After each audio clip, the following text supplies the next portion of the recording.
The young woman sat huddled on the filthy bathroom floor, blood dripping from her cracked lips onto the crumbling white tiles. Outside the locked door, a man's roar ripped through the night. She had no one left to call, no family, no friends, only one phone number, the city's most dangerous man. A mafia boss she hadn't contacted in 4 years, and when she whispered his name through her tears, his answer was just 6 words. Stay there. I'm coming. What happened next changed the city forever. Follow the story to the end, like, and comment with the name of the city you're watching to let me know how far the story has progressed. The tiles were cold against Lyra Vale's knees. She could feel the grit of old grout pressing into her skin through her pajama pants, could feel the slow drip of blood from her lower lip falling in fat red drops onto the cracked white floor. The bathroom smelled like mildew and rust. The single bulb overhead flickered every few seconds, throwing her shadow against the water-stained wall in stuttering intervals, like some broken signal nobody was receiving. Outside the door, Nolan Mercer was destroying the apartment. She could hear it, the particular violence of a man who'd lost the last thread connecting him to reason. The coffee table went first, that awful particle board thing they'd bought from a secondhand shop 3 months ago when he'd promised, again, that things would be different. It splintered with a flat, ugly crack. Then the bookshelf. Then something heavier, the television maybe, hitting the wall hard enough to shake the door frame. Lyra! His voice was raw, scraped clean of anything that had ever resembled tenderness. Open this door. Open this goddamn door right now. She didn't answer. She'd learned months ago that answering only gave him something to swing at. Words were ammunition in Nolan's hands, and she'd stopped feeding him rounds somewhere around the 5th time he'd split her skin and told her it was her fault for making him feel small. Her phone sat in her lap. The screen was cracked from the corner where he'd thrown it last week. A spiderweb of fracture lines that distorted the home screen into something abstract, unreadable. Her fingers were shaking so badly she misentered her passcode twice before the thing unlocked. 2:13 a.m. Rain hammered the single window above the toilet, streaking neon light from the pawn shop sign across the street into bleeding ribbons of pink and blue across the glass. Blackwater City, at its most honest, ugly, wet, and indifferent to suffering. She scrolled through her contacts. The list was short, pathetically short for a 24-year-old woman who'd once been told she had a smile that could light up a room. Her mother had been dead since she was 17. Her father had left before she could form memories of his face. Her brother Marcus, the only person who had ever made her feel truly safe, had been killed 4 years ago in what the police called gang-related crossfire. She had no one. The realization wasn't new, but it hit differently at 2:13 a.m. with blood on your chin and a man twice your weight trying to break down the only barrier between you and another trip to the emergency room. It hit differently when you could feel the bruise already forming along your cheekbone, could taste the copper tang of your own blood pooling behind your teeth, could hear the specific sound of a fist striking hollow core wood, and know, really know, deep in that animal part of the brain that doesn't bother with hope, that the door wasn't going to hold. Her thumb stopped scrolling. One name. One number she hadn't dialed in 4 years. One ghost from a life she'd tried to bury alongside her brother, Kieran Drax. She remembered the last time she'd seen him. Marcus's funeral. Rain then, too. Blackwater City seemed incapable of mourning in sunlight. Kieran had stood at the back of the small gathering, separate from everyone else, his face utterly blank. He hadn't cried, hadn't spoken, hadn't done any of the normal human things people do when they lose someone they grew up with. He'd simply looked at the casket, then at Lyra, and something behind his eyes had shut like a vault door closing. 2 weeks later, the 3 men responsible for Marcus's death disappeared from Blackwater City. No arrests, no bodies, no investigation anyone seemed interested in pursuing.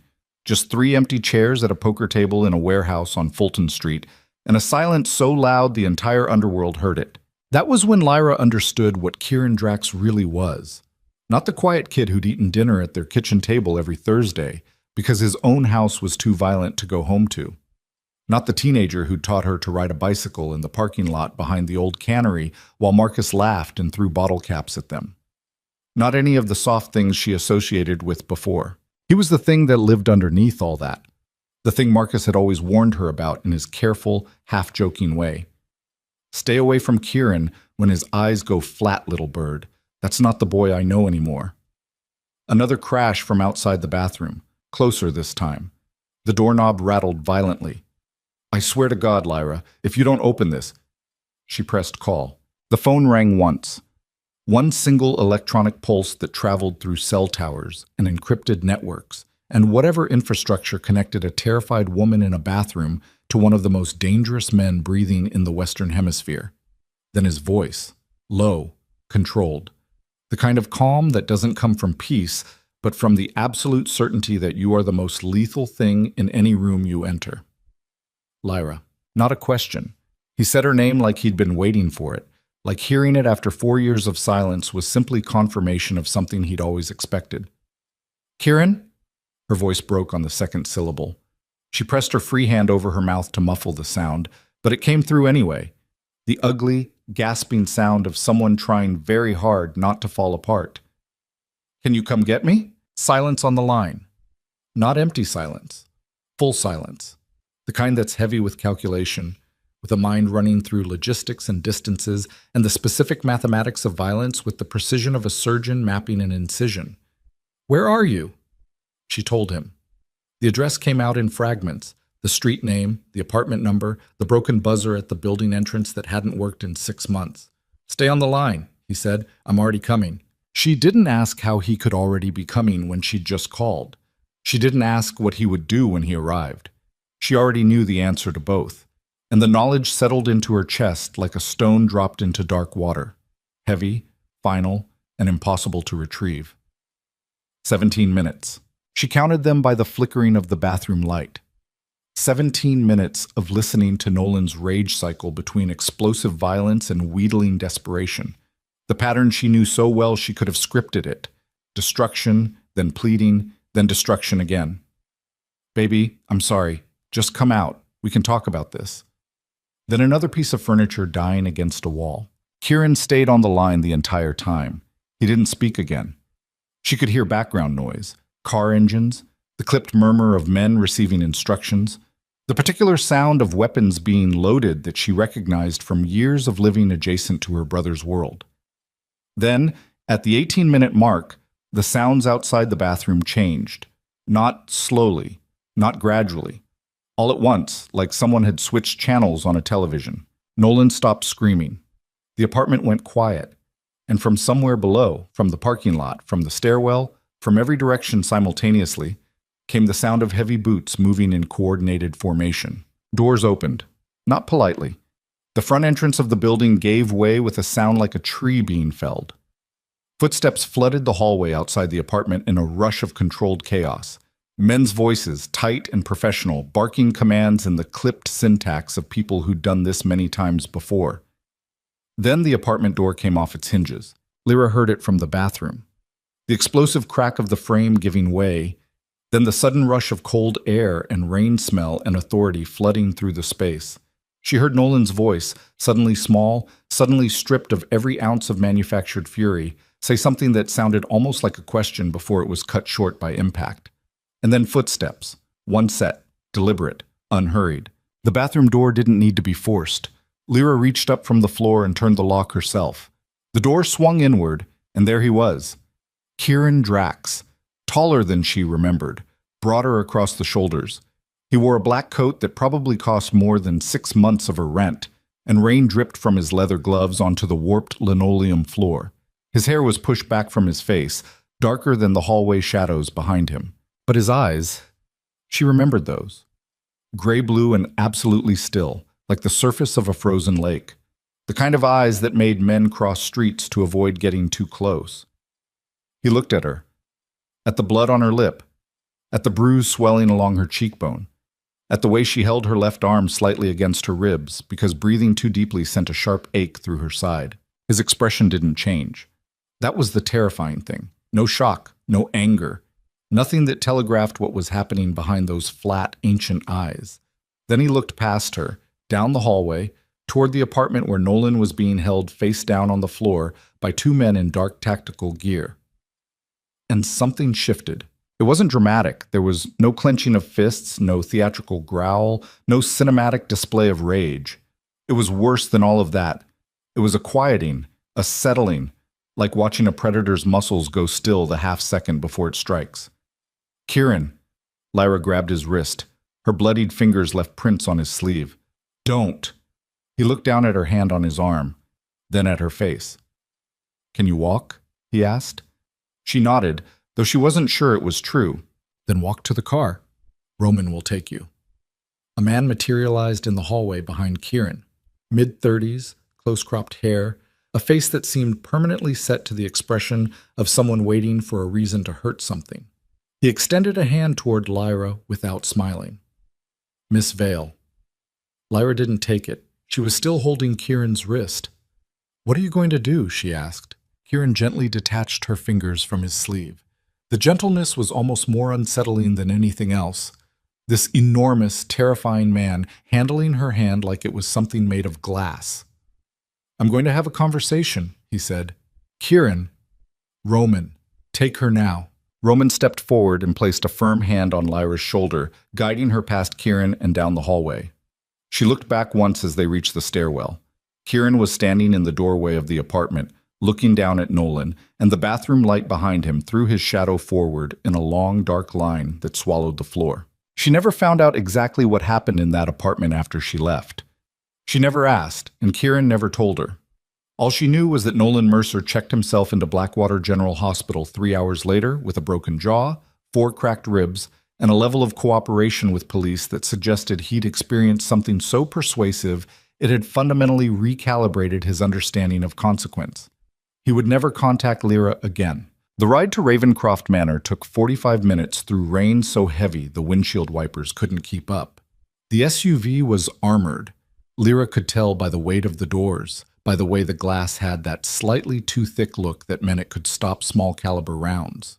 Roman drove in silence while another man sat in the passenger seat with one hand resting on his thigh in a way that wasn't casual.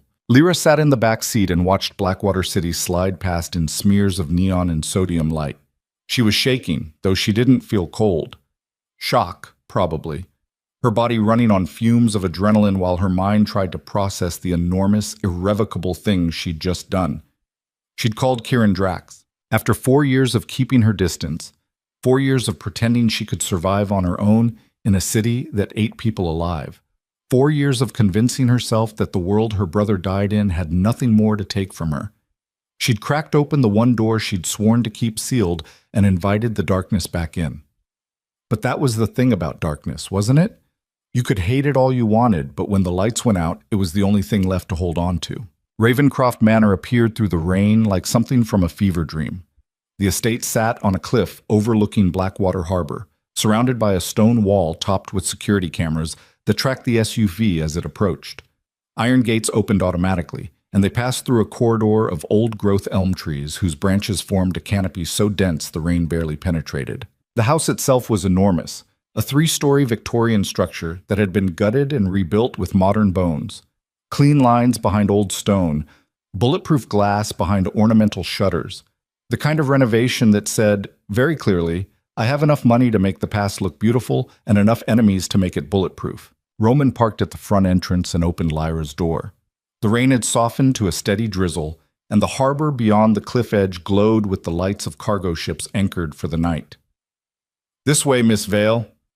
Inside, the manor was warm and lit by low, amber light. It smelled like cedar and something faintly chemical. Gun oil, Lyra realized.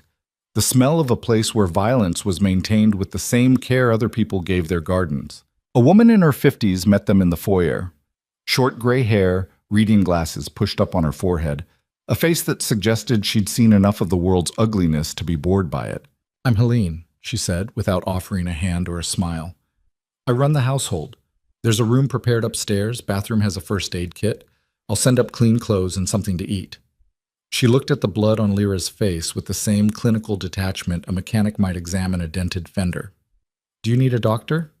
No. Then I need you to eat something before you sleep. You're in shock and your blood sugar is crashing. I can see it in your hands.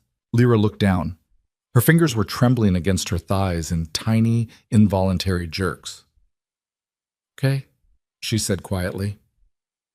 The room upstairs was larger than the entire apartment she'd shared with Nolan.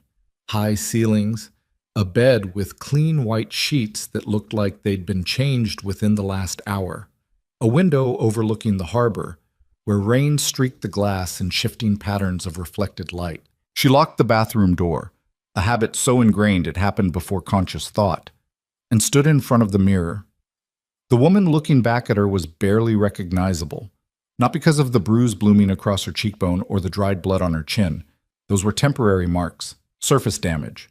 It was the eyes. Something in them had gone flat and hard in a way that hadn't been there 6 months ago. Not angry, not sad, just finished, like a window with the blinds pulled down. She cleaned the cut on her lip with antiseptic from the first aid kit, changed into the clothes someone had left folded on the bed. Soft cotton pants and a sweater that was clearly expensive and clearly not purchased with a woman of her build in mind. She ate the sandwich and soup that Helene had left on the nightstand, not because she was hungry, but because Helene had been right about the blood sugar, and Lyra had learned long ago that the body's needs don't wait for the mind to catch up. Then she sat on the edge of the bed and stared at the wall and tried to understand what she'd done. Kieran arrived at the manor shortly before 4 in the morning. Lyra heard the front door open and close, heard the low murmur of voices in the foyer below, heard footsteps moving through the house with the particular cadence of a man who owned every inch of the ground beneath him. She should have stayed in her room. She should have slept, or tried to sleep, or at least pretended to sleep until morning when the situation might look less terrifying in daylight. Instead, she found herself downstairs in the kitchen, standing in the doorway while Kieran stood at the counter pouring bourbon into a glass with hands that were not entirely steady. He'd taken off his coat. The shirt underneath was white, or had been. There was a dark stain on the left cuff that could have been anything but was almost certainly blood. His knuckles were raw and swollen, not dramatically so, just enough to confirm that his conversation with Nolan had involved a vocabulary beyond words. He didn't turn when she entered. "You should be sleeping." "Can't. Helene gave you a room." "I'm aware." He turned then, leaning against the counter with the glass in his hand. The kitchen was dim, just the light above the range hood casting a warm cone of amber across the marble surfaces. In this light, the sharp angles of his face softened slightly, and for just a moment, Lyra caught a ghost of the 17-year-old boy who used to steal crackers from her family's pantry and eat them sitting on the back porch with Marcus while they talked about nothing important. Then the ghost vanished, and she was looking at Kieran Drax again, the real one, the one whose name made grown men stammer. "Why did you call me?" he asked. "Because I had no one else." "That's not a reason, that's a circumstance." She stared at him. "What's the difference?" "A reason means you chose me. A circumstance means I was the only option." He drank. "I need to know which one it was." Lyra crossed her arms over her chest. The borrowed sweater was too big, and the sleeves slipped down past her wrists in a way that made her feel small. "Why does it matter?" "Because if you chose me, you stay here until this is finished, and I can guarantee your safety. If I was just the last number on your list, I put you on a plane tomorrow to anywhere you want, and we never speak again." The brutality of the choice hit her like cold water. No ambiguity. No room for the comfortable middle ground she'd been navigating her whole life. The gray space between staying and leaving, between fighting and surrendering, between wanting something desperately and being too afraid to reach for it. "I chose you," she said. Kieran watched her for a long moment, his gray eyes unreadable. Then he set down the glass. "Then we need to talk about what that means."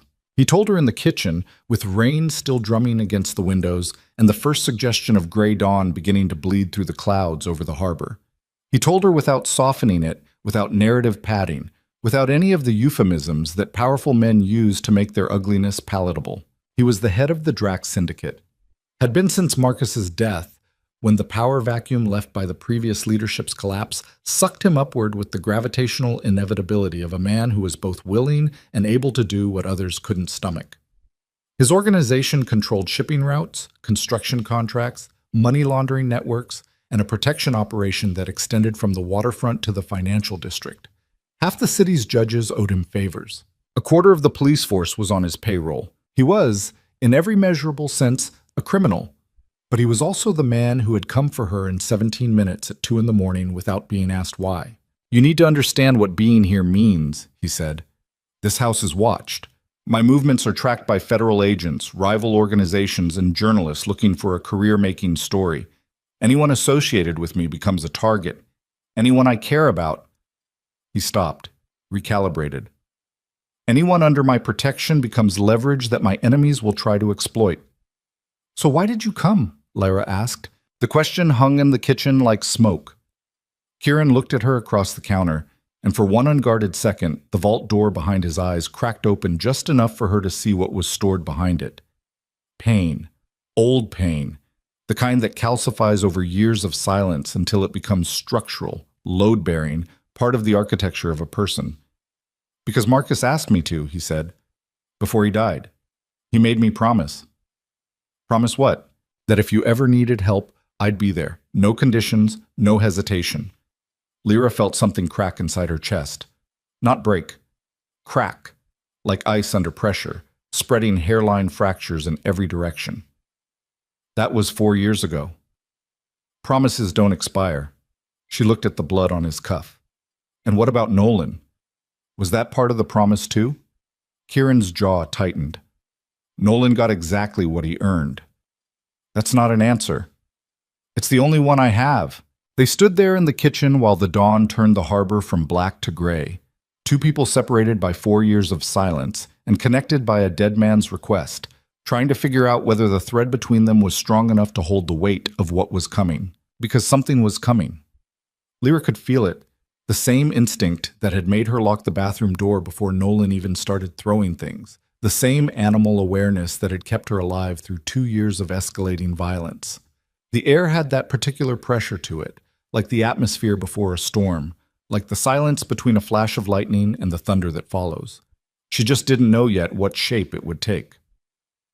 3 days later, she found out.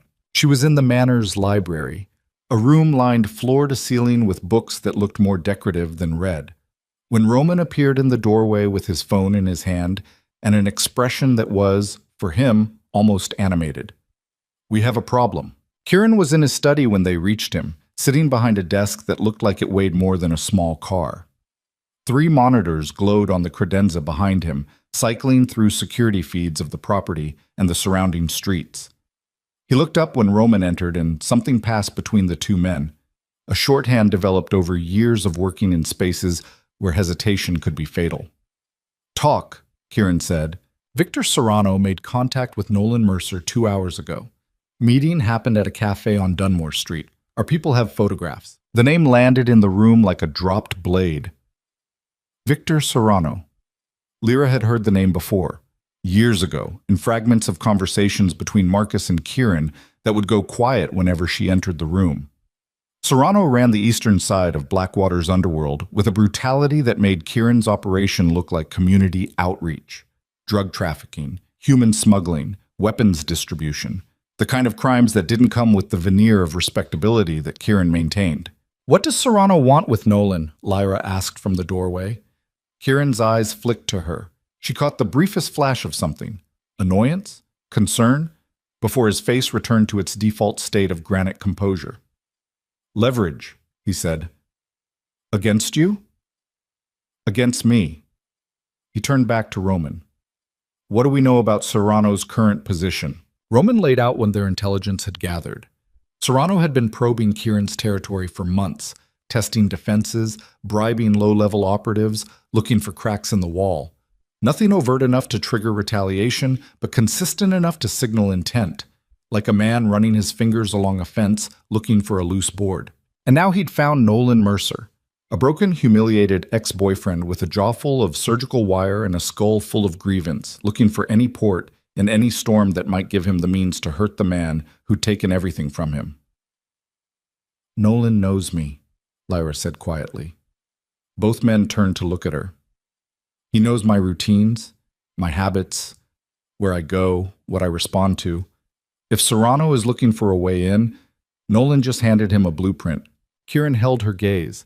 The room was very quiet except for the soft hum of the monitors behind him. "You're right," he said.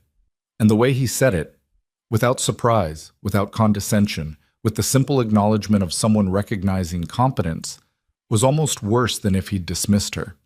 Because it meant the situation was exactly as dangerous as she feared. Roman, Kieran said, not breaking eye contact with Lyra. Double the perimeter detail. Move the harbor shipments to Route 7 and find out everything there is to know about what Nolan told Serrano. Everything. Roman nodded and left without another word. Kieran stood from his desk and moved toward the window. The harbor stretched out below the cliff. Gray water under a gray sky, cargo cranes standing like skeletal sentinels along the waterfront. He stood there for a long time, his reflection barely visible in the glass. "You should have gotten on the plane," he said quietly. "You didn't offer hard enough." The corner of his mouth moved. Not a smile, not quite, just the ghost of one, appearing and vanishing so quickly she might have imagined it. "No," he said. "I suppose I didn't." He turned from the window, and when he looked at her this time, the vault door was firmly shut again, every mechanism locked, every wall reinforced. "If you're staying," he said, "then you need to learn how to survive in my world. Because as of today, Serrano knows you exist. And men like Victor Serrano don't waste opportunities." Lyra met his eyes. She thought of Marcus, of the promise Kieran had carried for 4 years like a stone in his chest, of the bathroom floor and the blood on the tiles and the 17 minutes that had changed the entire trajectory of her life. "Teach me," she said. Something dangerous flickered behind Kieran's eyes. Not violence, something older than that, and infinitely more frightening. Hope. He buried it immediately, the way you'd smother a flame before it caught the curtains. But Lyra saw it. And in that single, unguarded moment, she understood something that would haunt her for weeks to come. Kieran Drax wasn't afraid of Victor Serrano, or the police, or the federal agents who tracked his movements, or any of the 100 threats that circled his empire like sharks around a bleeding swimmer. He was afraid of her, of what she made him feel, of what she made him remember, of the boy he'd been before Marcus died, and the world turned him into something made of ice and iron, and the particular kind of loneliness that comes from being untouchable. And as the morning light broke through the clouds over Blackwater Harbor, flooding the study with cold, pale gold, Lyra Vale stood in the doorway of a criminal empire's beating heart and made a decision that terrified her more than Nolan ever had. She decided to stay, not because she had nowhere else to go, but because, for the first time in 4 years, she'd looked into someone's eyes and seen the same fractures she carried in her own chest, and understood, with a clarity that cut straight through every defense she'd built, that broken things recognize each other. What she didn't know, what neither of them knew, standing in that quiet study while the harbor glittered below and the city ground on in its usual rhythm of commerce and corruption, was that Victor Serrano had already set something in motion, something that would reach into the carefully constructed walls of Ravencroft Manor and pull them apart from the inside.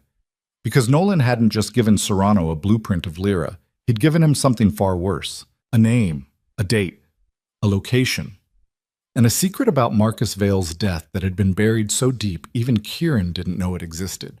A secret that, when it surfaced, would burn every truth Lyra thought she knew to the ground. The secret didn't surface all at once. It came in pieces, the way the worst things always do. A fragment here, a detail there, each one small enough to dismiss in isolation, but accumulating in the background like water behind a cracking dam. Lyra felt it before she could name it, that low, persistent pressure behind the sternum, the feeling of standing in a room and knowing, without being able to say exactly how, that the floor beneath her feet was not as solid as it appeared. But that was later. First came the days of learning to survive. Kieran started her training the morning after their conversation in the study. No ceremony, no speech. She came downstairs at 7 a.m. to find him already at the kitchen counter with 2 mugs of coffee and a folded city map covered in red notations. And he handed her the coffee without looking up and said, "Sit down." She sat. Blackwater has 3 main arterial routes connecting the harbor district to the uptown corridor, he said, spreading the map between them. Serrano's people control 2 of them at night, not openly, through businesses they own, parking structures, taxi companies, a laundry chain on Aldermore Street that moves more product than it does tablecloths. He tapped each location with his index finger. You need to know where these are, not because you'll ever need to use them, because if something goes wrong and you're on foot, you need to know which streets are dead ends. Something going wrong meaning what exactly? meaning exactly what it sounds like. He finally looked up. His eyes were clear and cold in the morning light, and there were shadows beneath them that suggested he hadn't slept. Serrano knows you're here. That doesn't mean he'll move immediately. He's patient. He'll gather information first. But the window between gathering and acting is shorter than most people think. I need you to understand this city the way I understand it, as a system, with pressure points and failure modes. I'm not one of your soldiers, Kieran. No, you're not. He held her gaze. You're more exposed than any of them. They're trained for this. You're not, which means you have approximately 6 weeks to close that gap as much as possible. She almost laughed. Almost. 6 weeks to learn what took you how long? I started when I was 14, he said, without any particular inflection. I don't have the luxury of giving you 20 years. So she learned. Not everything. Not the operational details of his business, the financial structures, the political relationships. But the survival mechanics. How to move through a space and identify every exit before you'd taken 3 steps inside. How to spot a surveillance tail, the rotation, the vehicle switching, the tells that amateurs couldn't suppress. How to read a room and categorize threats by proximity and body language before conscious analysis caught up. He taught her to shoot on the second day. Not in a range. In the sub-basement of Ravencroft Manor, a room that had once been a wine cellar and now contained targets mounted on mechanized tracks and enough acoustic dampening material to absorb the sound entirely. He was a patient instructor, unexpectedly so. He stood behind her left shoulder and corrected her grip without commentary, adjusting the angle of her wrists with hands that were careful and impersonal, as though he were arranging furniture rather than standing close enough that she could feel the warmth of him through the fabric of her shirt. Exhale before you squeeze, he said. Don't hold your breath, don't rush it. The trigger breaks on the bottom of the breath. I know the basic principle. The principle and the execution are different things. Again, she fired. The recoil traveled up her arms with that particular electric shock that never entirely normalized, no matter how many times you did it. Downrange, the paper silhouette acquired a new hole 2 inches left of center mass. Better, he said. Your left hand is compensating. Stop fighting the grip. I'm not fighting it. You are. You've been clenching your left hand like you're trying to strangle the gun since we started. Every time you anticipate the shot, you tighten up. He paused. What are you thinking about when you pull the trigger? She hesitated. Nothing. Try again. She fired again, left of center again by almost the same margin. You're thinking about what happens after the shot, he said, about the consequence. You're already in the next moment before this one's finished. Stop projecting. Be here. It was the most personal thing he'd said to her since she arrived. She wasn't sure he realized it. The evenings were harder. The days had structure, training, briefings from Roman about the shifting intelligence picture. Meals that Helene produced with the same brisk efficiency she applied to everything. The constant background noise of an organization maintaining its vigilance. But the evenings settled into a silence that was different in texture from the silence of her room or the silence of the study where Kieran worked through the night. It was the silence of 2 people trying not to notice each other. The library became hers by unspoken agreement. She spent the evenings there, working through the books that weren't as decorative as she'd initially assumed. Many of them were heavily annotated, pages dense with marginal notes in Kieran's tight, angular handwriting. She read them without reading them, holding the pages in front of her eyes while her mind ran the same calculation on repeat. Stay or go? Go or stay? The plane he'd offered was still implicitly on the table. She knew that. She could leave. She could construct some kind of life in a city where Serrano's reach didn't extend, where she was nobody, where the whole bloody architecture of Blackwater's underworld couldn't touch her.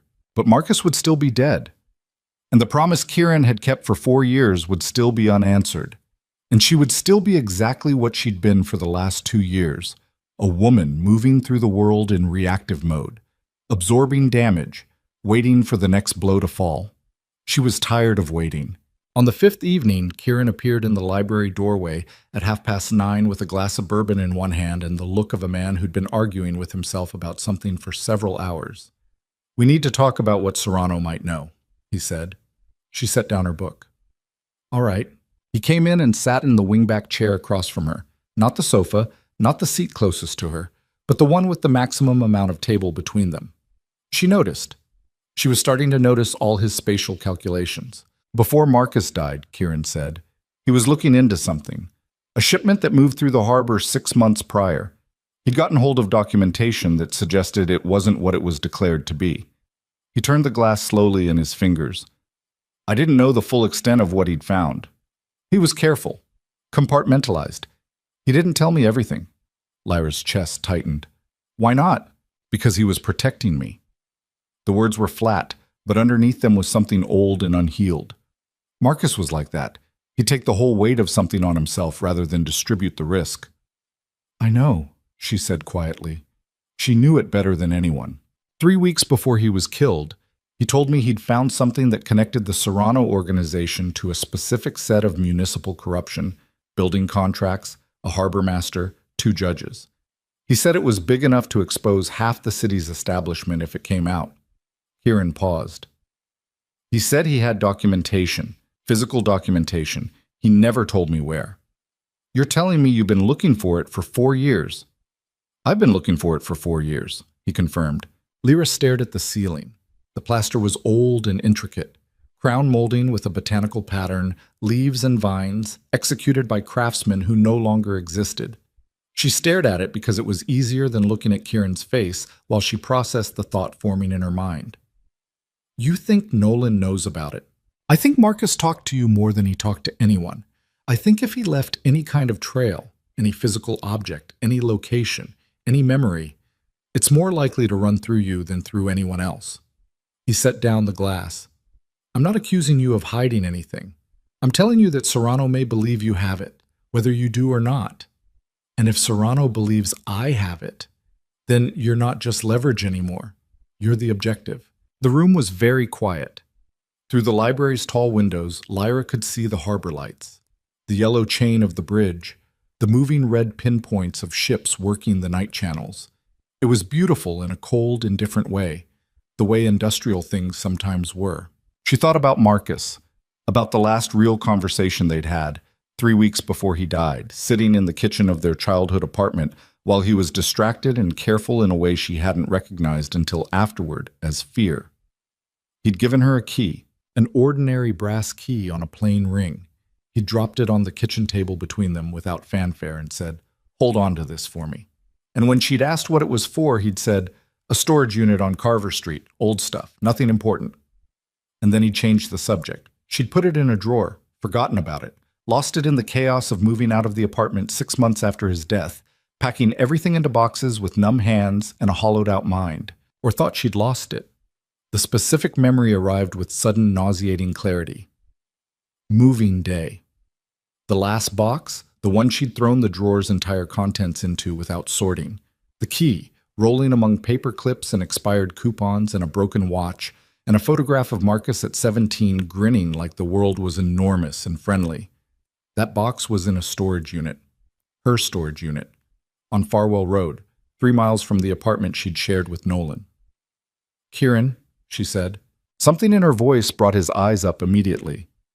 "I think Marcus left something for me to find." She told him about the key. All of it. The casualness of the handoff, the storage unit address, the drawer box she'd never unpacked. As she talked, she watched Kieran's expression do the thing it did when he was running calculations. A subtle sharpening behind the eyes.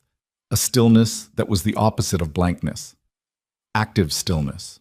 The stillness of a mind moving very fast. When she finished, he was quiet for 3 full seconds.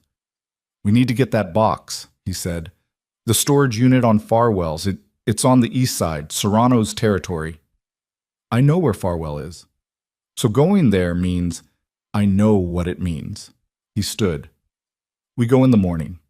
2 vehicles, plane wraps, minimal team. I'm not sending you in without eyes on every corner of that block." He moved toward the door, then stopped. "Why didn't you tell me this before?" The question wasn't accusatory. It was quiet, genuine, and somehow worse for both of those things. "Because I didn't remember it before," she said. "Or I didn't want to." He looked at her for a long moment. She couldn't tell what was behind the look, whether it was frustration or understanding or something else entirely, something he was working very hard to file back into the vault. "Get some sleep," he said. We leave at 6. She didn't sleep. She lay in the room overlooking the harbor and stared at the ceiling and thought about Marcus, about the way he'd said nothing important with that particular evenness that, in retrospect, meant the opposite, about the fact that he'd been carrying something large enough to get him killed, and he'd died carrying it, and somewhere in the accumulated debris of her life was a key that might unlock the door to what it was. And underneath all of that, quieter and more persistent, was the thought she kept trying to outrun. If Marcus had documentation linking Serrano to corruption and murder, documentation he'd died for, and if Serrano had been looking for it for 4 years, then Marcus's death hadn't been random. She knew that. She'd always known that, on the level where you know things you can't afford to look at directly. But there was knowing a thing, and there was tracing the exact shape of it, naming every angle, following every thread to where it led. She wasn't sure she was ready for where it led. At 6 a.m., she was downstairs with her jacket on before Kieran appeared. He looked at her once, registered the shadows under her eyes, said nothing. The convoy consisted of 2 vehicles, Kieran's SUV and a second car running a loose tail, close enough to respond but far enough to not signal a presence. Roman drove. A second operative named Cole, who had the compact, wound-tight build of someone who spent a lot of time in very small spaces waiting for things to happen, rode in the passenger seat. Farwell Road was deep in the east side, a neighborhood the urban planners had written off 3 decades ago. Storage facilities, light industrial buildings, a salvage yard whose chain-link fence had been patched so many times it looked like scar tissue. The streets were empty in the early morning, just delivery trucks and a few early shift workers moving through cold air. The storage facility was still open under the same management. She'd kept paying the monthly fee automatically, one of those habits of inertia that turned out to matter. The manager barely glanced at her from behind his acrylic booth window before buzzing her through. Unit 47 was in the back row. The padlock opened with her key. Her key. The one she'd transferred to a new keychain when she'd found it at the bottom of a bag 8 months ago and thought I should really deal with this, and then hadn't.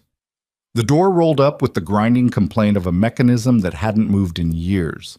Inside, boxes, a broken lamp, 3 garbage bags of clothes. The detritus of a life interrupted. Lyra found the box she was looking for in 40 seconds. The one with Kitchen Misty written on the side in her own handwriting. The one she'd never opened because opening it meant dealing with what was inside it. She found Marcus's key at the bottom, tangled in a rubber band and 2 dead pens. And beneath the accumulated junk, her hands found something else. A manila envelope. Thick, sealed with packing tape that had been applied by someone who was serious about it staying closed. On the outside, in Marcus's handwriting, 2 words. For Lyra. She brought it out into the light. Kieran moved beside her without touching it, looking at the envelope in her hands. Open it here or at the manor? Roman asked from behind them. Kieran looked at Lyra. She made the decision for all of them by breaking the tape with her thumb and pulling the flap open. Inside, photographs, documents, a USB drive, and a handwritten letter, 3 pages, in Marcus's cramped, urgent script. The handwriting of someone writing fast, writing scared, writing with the knowledge that they might not get another opportunity. She read the first paragraph, then stopped. Kieran. Her voice came out wrong, flat and strange. The voice of someone who's just sustained an injury and is waiting for the nervous system to catch up with what the body already knows. He read the paragraph over her shoulder. She felt the change in him, the almost imperceptible stiffening, the half-breath that caught and held. We need to go, he said. Kieran, this says... I know what it says. His voice was very controlled, too controlled. We take everything and we leave right now, because if Serrano has anyone watching this location, we've been standing here for 4 minutes too long. He put his hand on the small of her back, the first time he'd voluntarily touched her since the night he'd brought her out of that apartment, and the pressure of it was urgent, almost painful. Move. She moved. They were back in the SUV in 45 seconds. Roman pulled out of the facility at a pace that wasn't quite hurried, but was not casual either. Cole was on the radio in a low, rapid voice. Lyra sat with the envelope in her lap and the letter in her hands and tried to process the things she'd just read. Marcus's letter said that Victor Serrano had not simply ordered the hit on her brother.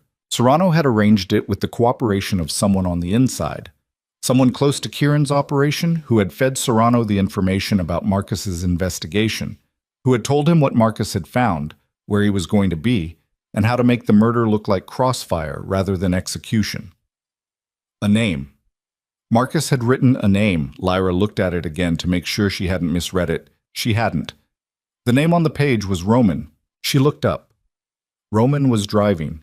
His eyes were on the road, his hands on the wheel, his profile exactly as she'd seen it 100 times in the past week. Impassive, professional, the loyal lieutenant, the man Kieran trusted more than anyone. She looked at Kieran. He was staring out the window, jaw set, the letter's implication still detonating in sequence behind his eyes. He hadn't read far enough. He didn't know yet. And Roman was behind the wheel with a weapon on his hip and a radio in his hand, and they were 40 minutes from Ravencroft Manor on back roads that ran through areas with very few witnesses. And Lyra was holding a letter that named him, and she didn't know whether he knew that she had it. She looked at the back of Roman's neck, the way his shoulders sat, the specific angle of a man who was listening to everything while appearing to listen to nothing. Her hands, flat on the envelope in her lap, did not shake, but inside her chest, something that had almost been hope went quiet and cold, and the bathroom floor and the blood on the tiles felt very close and very far away, at exactly the same time, and she understood with sudden terrible clarity that the danger she'd walked into when she called Kieran Drax's number was not behind her. It had been in the car with her the entire time. Lyra did not move. That was the first thing. The absolute stillness that descended on her in the back seat of the SUV while the city scrolled past the windows, and Roman drove with both hands on the wheel, and the radio murmured its low professional frequency. She did not shift in her seat, did not look at the letter again, did not allow her breathing to change in any way that a man trained to notice things might register as significant. She folded the letter once, along a crease that already existed, and slid it back into the envelope with the photographs and the documents and the USB drive. Then she set the envelope on the seat beside her, close enough to Kieran's thigh that it was within his peripheral vision, and she pressed her index finger once against it.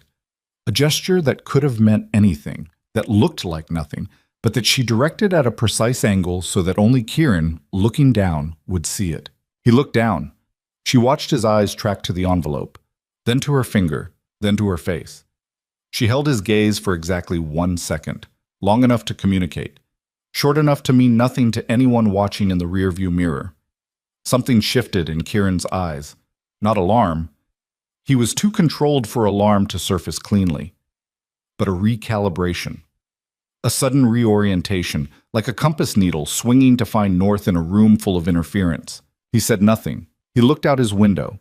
His left hand, resting on his knee, turned slightly so that the back of his fingers made the faintest contact with her leg.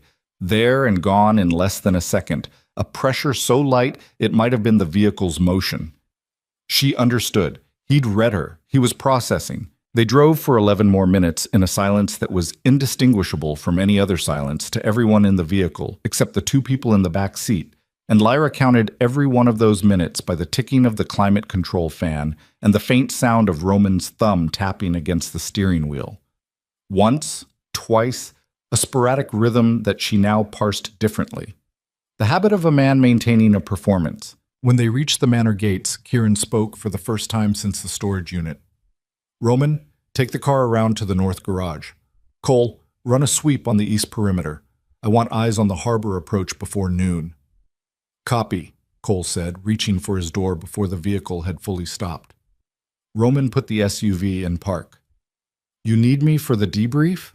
Not yet. Get the car locked down first. Roman nodded and stepped out. His door closed with the solid thunk of armored weight. Through the window, Lyra watched him move toward the garage, his back to them, unhurried. The moment he rounded the corner of the building, Kieran had the envelope in his hands. He read fast, not frantically. His eyes moved with the focused efficiency of a man used to extracting critical information from dense material under pressure. She watched his face while he read. It was the most intimate thing she'd done since arriving at the manor, watching his face do the thing it never did in company, move, show the trajectory of what was happening in Nod. The first page, controlled. The second page, a muscle in his jaw appeared and tightened, appearing and releasing in a rhythm that matched nothing.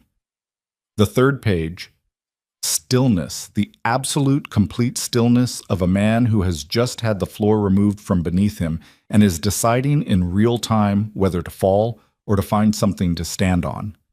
He set the letter down on his knee. He looked through the windshield at the manor's front entrance. Neither of them spoke for a long time. "How long have you known?" he said finally. "Since I read it. In the car. I didn't know before." "You didn't show it." "No." Another silence. He picked up the letter again and looked at the name. She watched him look at it the way you watch someone press a bruise, the specific quality of a pain that's being tested for depth. 4 years, he said. The words had almost no inflection, which was worse somehow than if they'd had too much. "Kieran, 4 years he's been in my house, in my operation, sitting at my table." He set the letter down again. "Running security for every meeting I've had since Marcus died, every location I've been to, every move I've made." He stopped. "Every protection detail I've ever assigned." Lyra understood what he was saying. If Roman had been feeding information to Serrano for 4 years, then the scale of the exposure wasn't just historical. It was everything. Every tactical decision Kieran had made in the last 4 years had been filtered through a man who was reporting to his enemy. "He knew I was bringing you here," Lyra said quietly, "from the moment you came to get me." "Yes. Everything we've done since, the safe room protocols, the route to Farwell Road." "Yes. Then why didn't Serrano move sooner? If Roman has been feeding him, because Roman is smart." The word came out like something bitten through. "He wouldn't have tipped Serrano immediately. He'd have waited, gathered, built a picture of what we know, what we have, what we're planning to do with it." Kieran's eyes finally moved from the windshield to her face. "The storage unit. Roman knows we found something. He drove us there. He watched us open the unit." "He doesn't know what was in the envelope. He knows Marcus left something for you. He knows I've seen it. He knows—" Kieran stopped. Something moved behind his eyes that she hadn't seen before. Something that might, in a different man, have been called fear. "He's going to make contact with Serrano within the hour, if he hasn't already. Then we move now, before he can. We can't move on Roman without evidence beyond a letter. My people, the ones I can still trust, they'll need to see more than Marcus's word. Marcus is dead. Roman has 4 years of loyalty on record." His voice was careful now, the way you speak when you're cutting around something extremely fragile. "And I need to know who else is compromised. If Roman turned, he didn't do it alone. He'd have needed cover, someone who could explain his communication patterns, his movements." He looked at his hands. "This goes deeper than one man. So what do we do?" He looked at her. For one moment, the careful architecture of his control showed its seams, the specific exhaustion of a man who has been carrying something enormous for a very long time and has just been told the ground beneath the weight was never solid to begin with. "We do what we always do," he said. "We survive it." They went inside through the rear entrance, the long way around through the kitchen garden, entering through a door that bypassed the main security panel. Helene was at the kitchen counter doing something precise with vegetables. She looked up at their entrance and read the quality of their silence with the accuracy of a woman who'd been reading rooms like this for decades. She set down her knife and left without being asked. Kieran took the envelope to his study and spread its contents across the desk in the systematic way of someone building an evidence map. Lyra sat across from him and they worked through it together. The photographs, the documents, the pages of Marcus's letter in full. Marcus had been methodical. He'd cross-referenced Serrano's shipping manifests with falsified harbor master records, tracking a pattern of declared cargo that didn't match the weight logs on file. He'd photographed meetings. He'd obtained copies of financial transfers, money moving from Serrano's front companies to accounts held by municipal officials, by police supervisors, by 2 members of the city's development authority. The documentation was dense and specific. The work of a man who knew that loose evidence got people killed and tight evidence got people listened to. And threaded through all of it, in the marginal notes and cross-references, was Roman's name. Specific enough to be damning. The link between what Serrano's people knew about Marcus's investigation and what the Drax organization had known internally. Marcus had identified the leak. He just hadn't gotten out of the city alive to use what he'd found.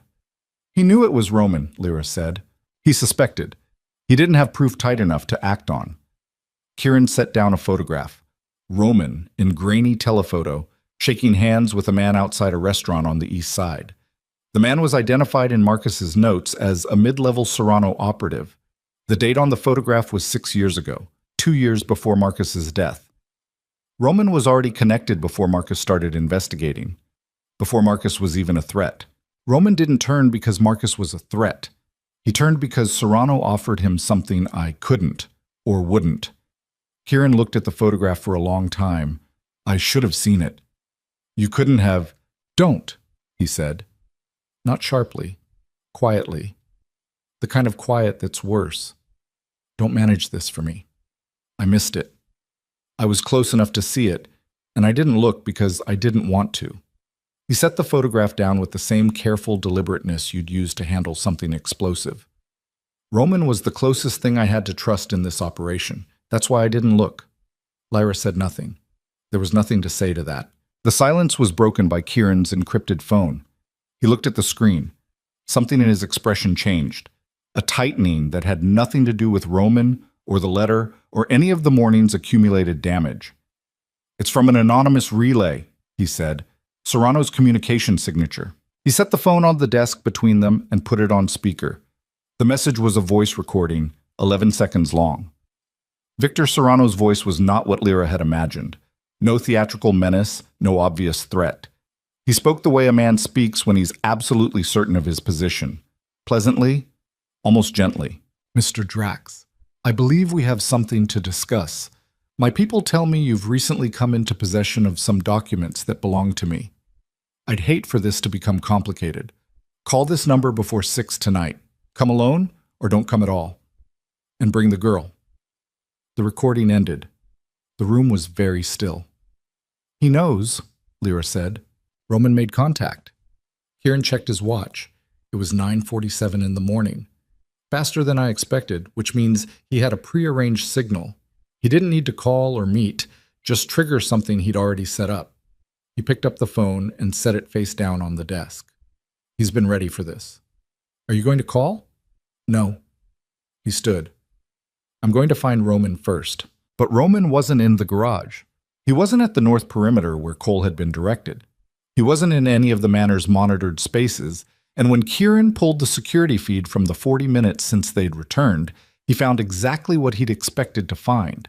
A man who knew every camera angle in the property, moving through every dead zone in sequence, efficient and invisible, and then a single frame, the rear service gate standing open, a shadow on the gravel drive pointing toward the road. Roman was gone. The next 6 hours were the most controlled form of crisis Lyra had ever witnessed. Kieran moved through the manor with a precision that was almost frightening, pulling people into the study one at a time, reading them, making decisions about loyalty with a speed that suggested this wasn't the first time he'd had to reconstruct the foundations of his trust from scratch. Some people were reassigned to positions with limited operational knowledge. 2 men were escorted off the property by others who were clearly both colleagues and guards. No drama, no confrontation, just the cold, surgical work of a man cutting away what he could no longer rely on. She watched him from the periphery and understood for the first time what it meant to run something. Not manage it, run it. The way a living body runs, but constantly, without rest, routing around damage, compensating for failure, keeping the whole functioning organism moving even as individual components broke down. At 3 in the afternoon, he found her in the library. He looked exhausted in a way he hadn't allowed himself to look in front of anyone else. The careful architecture was still there, but the cost of maintaining it was showing in the fine lines around his eyes, in the slight forward set of his shoulders, in the way he dropped into the chair across from her with less than his usual precision. Serrano will move tonight, he said. He doesn't need Roman anymore, so Roman's given him whatever he has. The call this morning was his warning shot. He expects me to come to him and hand over the documents. And if you don't, he'll come here. Kieran looked at his hands. Or he'll hit one of my operations as a demonstration. Either way, the message is the same. He wants the documents Marcus compiled, and he wants them destroyed. Because if they surface through the right channels, they don't just expose him. They expose half the people he's bought. And bought people, when they're threatened with exposure, become unpredictable. The documents don't just hurt Serrano, Lyra said slowly. They hurt everyone he's connected to. The judges, the officials, everyone. Which is why he needs them back. Not just to protect himself, to protect the entire network. Kieran looked up at her. Marcus understood that. That's why he compiled everything together rather than piece by piece. He knew the only leverage that matters isn't threatening one person. It's threatening the whole system at once. He was going to take it to someone. A federal contact. There's a name in the documents. An investigative agent Marcus had established prior contact with. Someone outside Blackwater's jurisdiction, outside Serrano's reach. Kieran paused. The contact is still active. I checked this afternoon. Then we get the documents to them. It's not that simple. Why not? Because Serrano knows we have them. The moment we make a move toward any federal contact, he'll know. Roman knows our communication methods, even the ones I thought were clean. Any approach we make through existing channels is visible. He stood and moved to the window, looking out at the harbor. The afternoon light was going gray, the sky pressing down with the particular heaviness that precedes rain. We'd need to get the documents out through a channel that Roman has no knowledge of, something completely outside my operation. Something I've never used before, never discussed, never filed anywhere that Roman could have accessed. Something only you know about. Something only I know about. He turned from the window. And something I'd need you to carry because everything connected to me directly is compromised. The word carry landed in the room with its full weight. Lyra looked at him. You want me to transport the documents. I want you to understand what I'm asking before I ask it, which is why I'm telling you the whole picture instead of just telling you what to do. He held her gaze. This is not a small thing. If Serrano's people identify you in transit, they won't just take the documents. They'll take you. And unlike dealing with Nolan Mercer, there's nothing I can do about it in 17 minutes. She thought about the letter, about Marcus writing 3 pages in a hurry in a city that was closing in on him, writing for Lyra on an envelope as though she were a destination, a safe harbor, the place where the most important thing he'd ever found would be protected. She thought about what it meant that he'd chosen her. Not Kieran, who was more powerful, not a legal contact who might have been safer. Her, because she was outside the operation, because she was the one connection in Marcus's life that Serrano would never have thought to monitor, because the greatest protection Marcus could give to what he'd found was to put it in the hands of someone no one would ever suspect of carrying it. Marcus had known. Even 4 years ago, he'd known there was a leak somewhere, and he'd built his plan around trusting the one person he was absolutely certain of. He always meant for me to be the one, she said.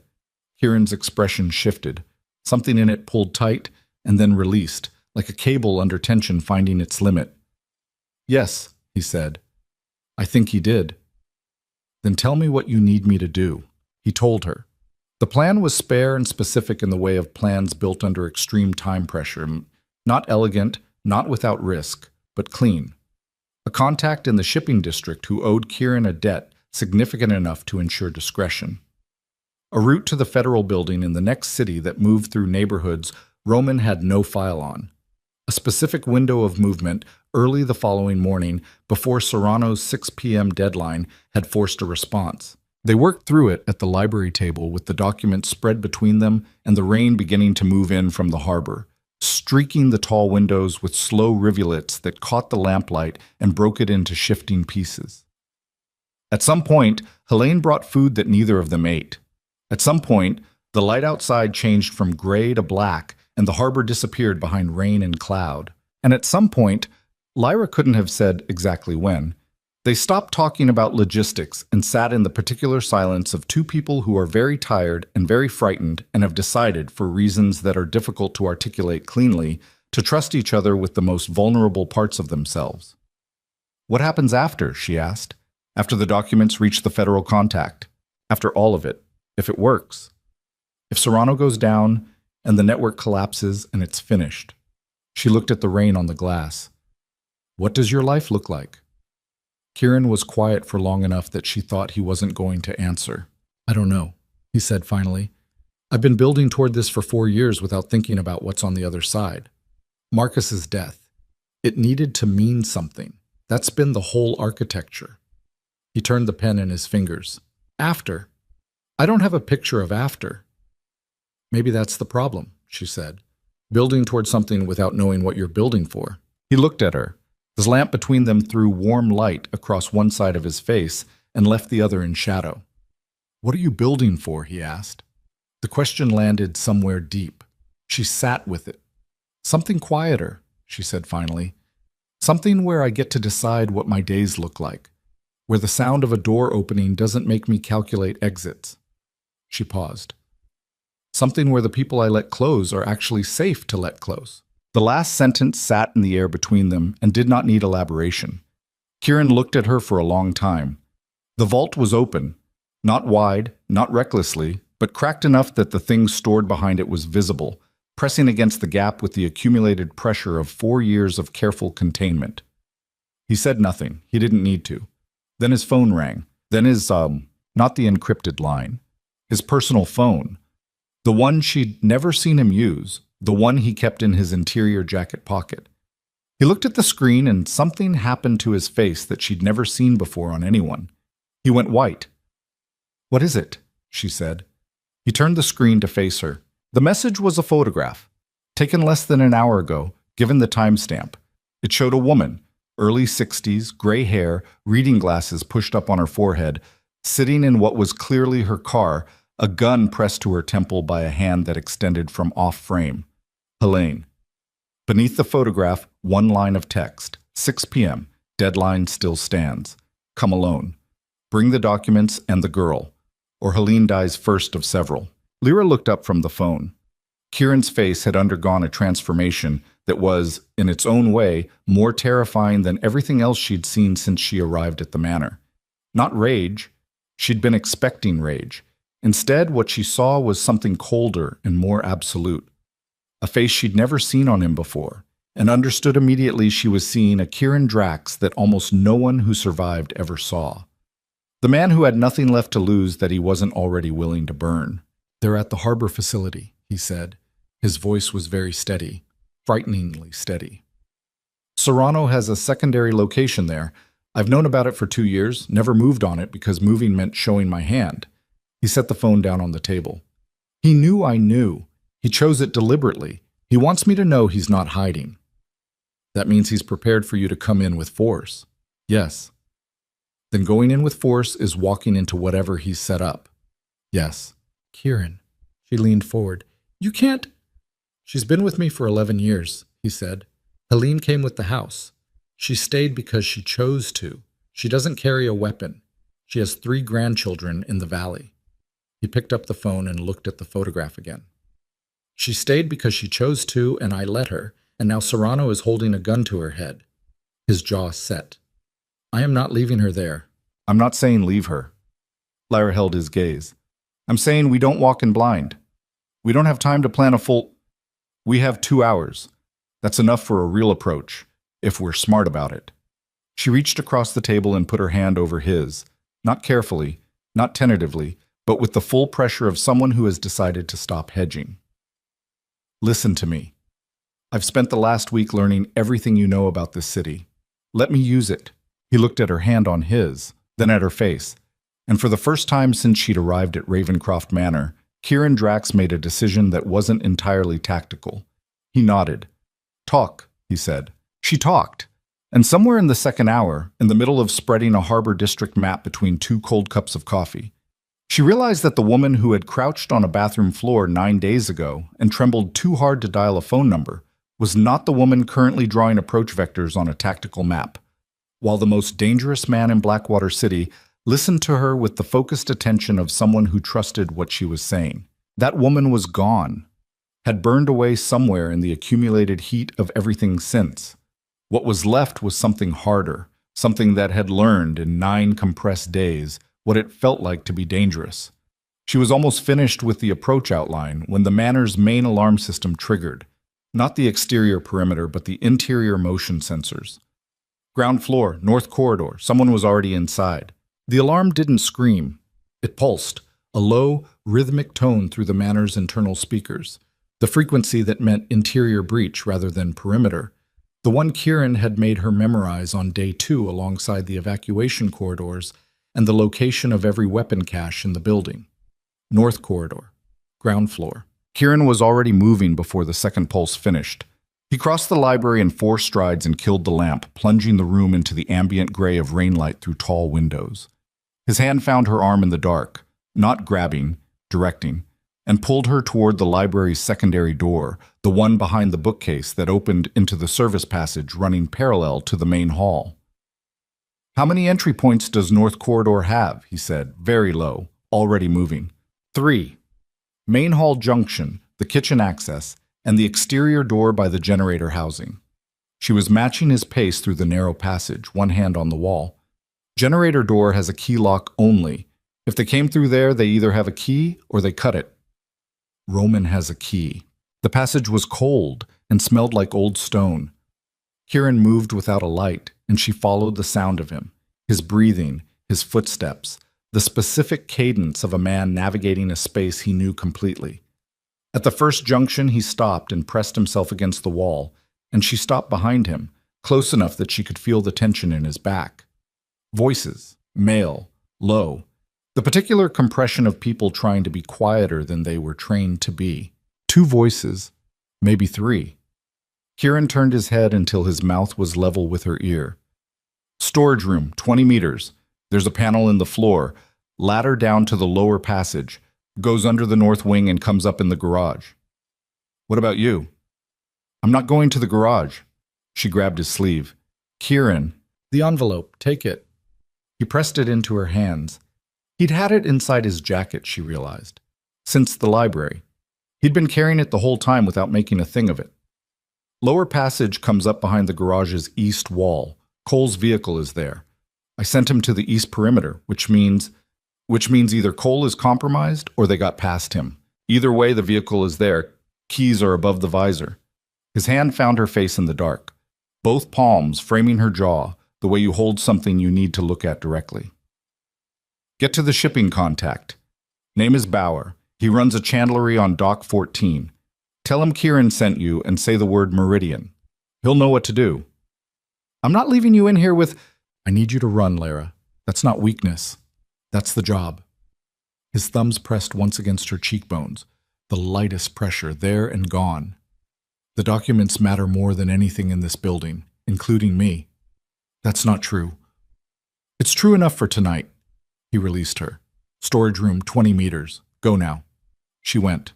The storage room was black and smelled like linseed oil and old canvas. Her hands found the shelving units by memory, moved along the wall to the northeast corner, found the floor panel by feel. The slightly raised edge, the recessed pull handle.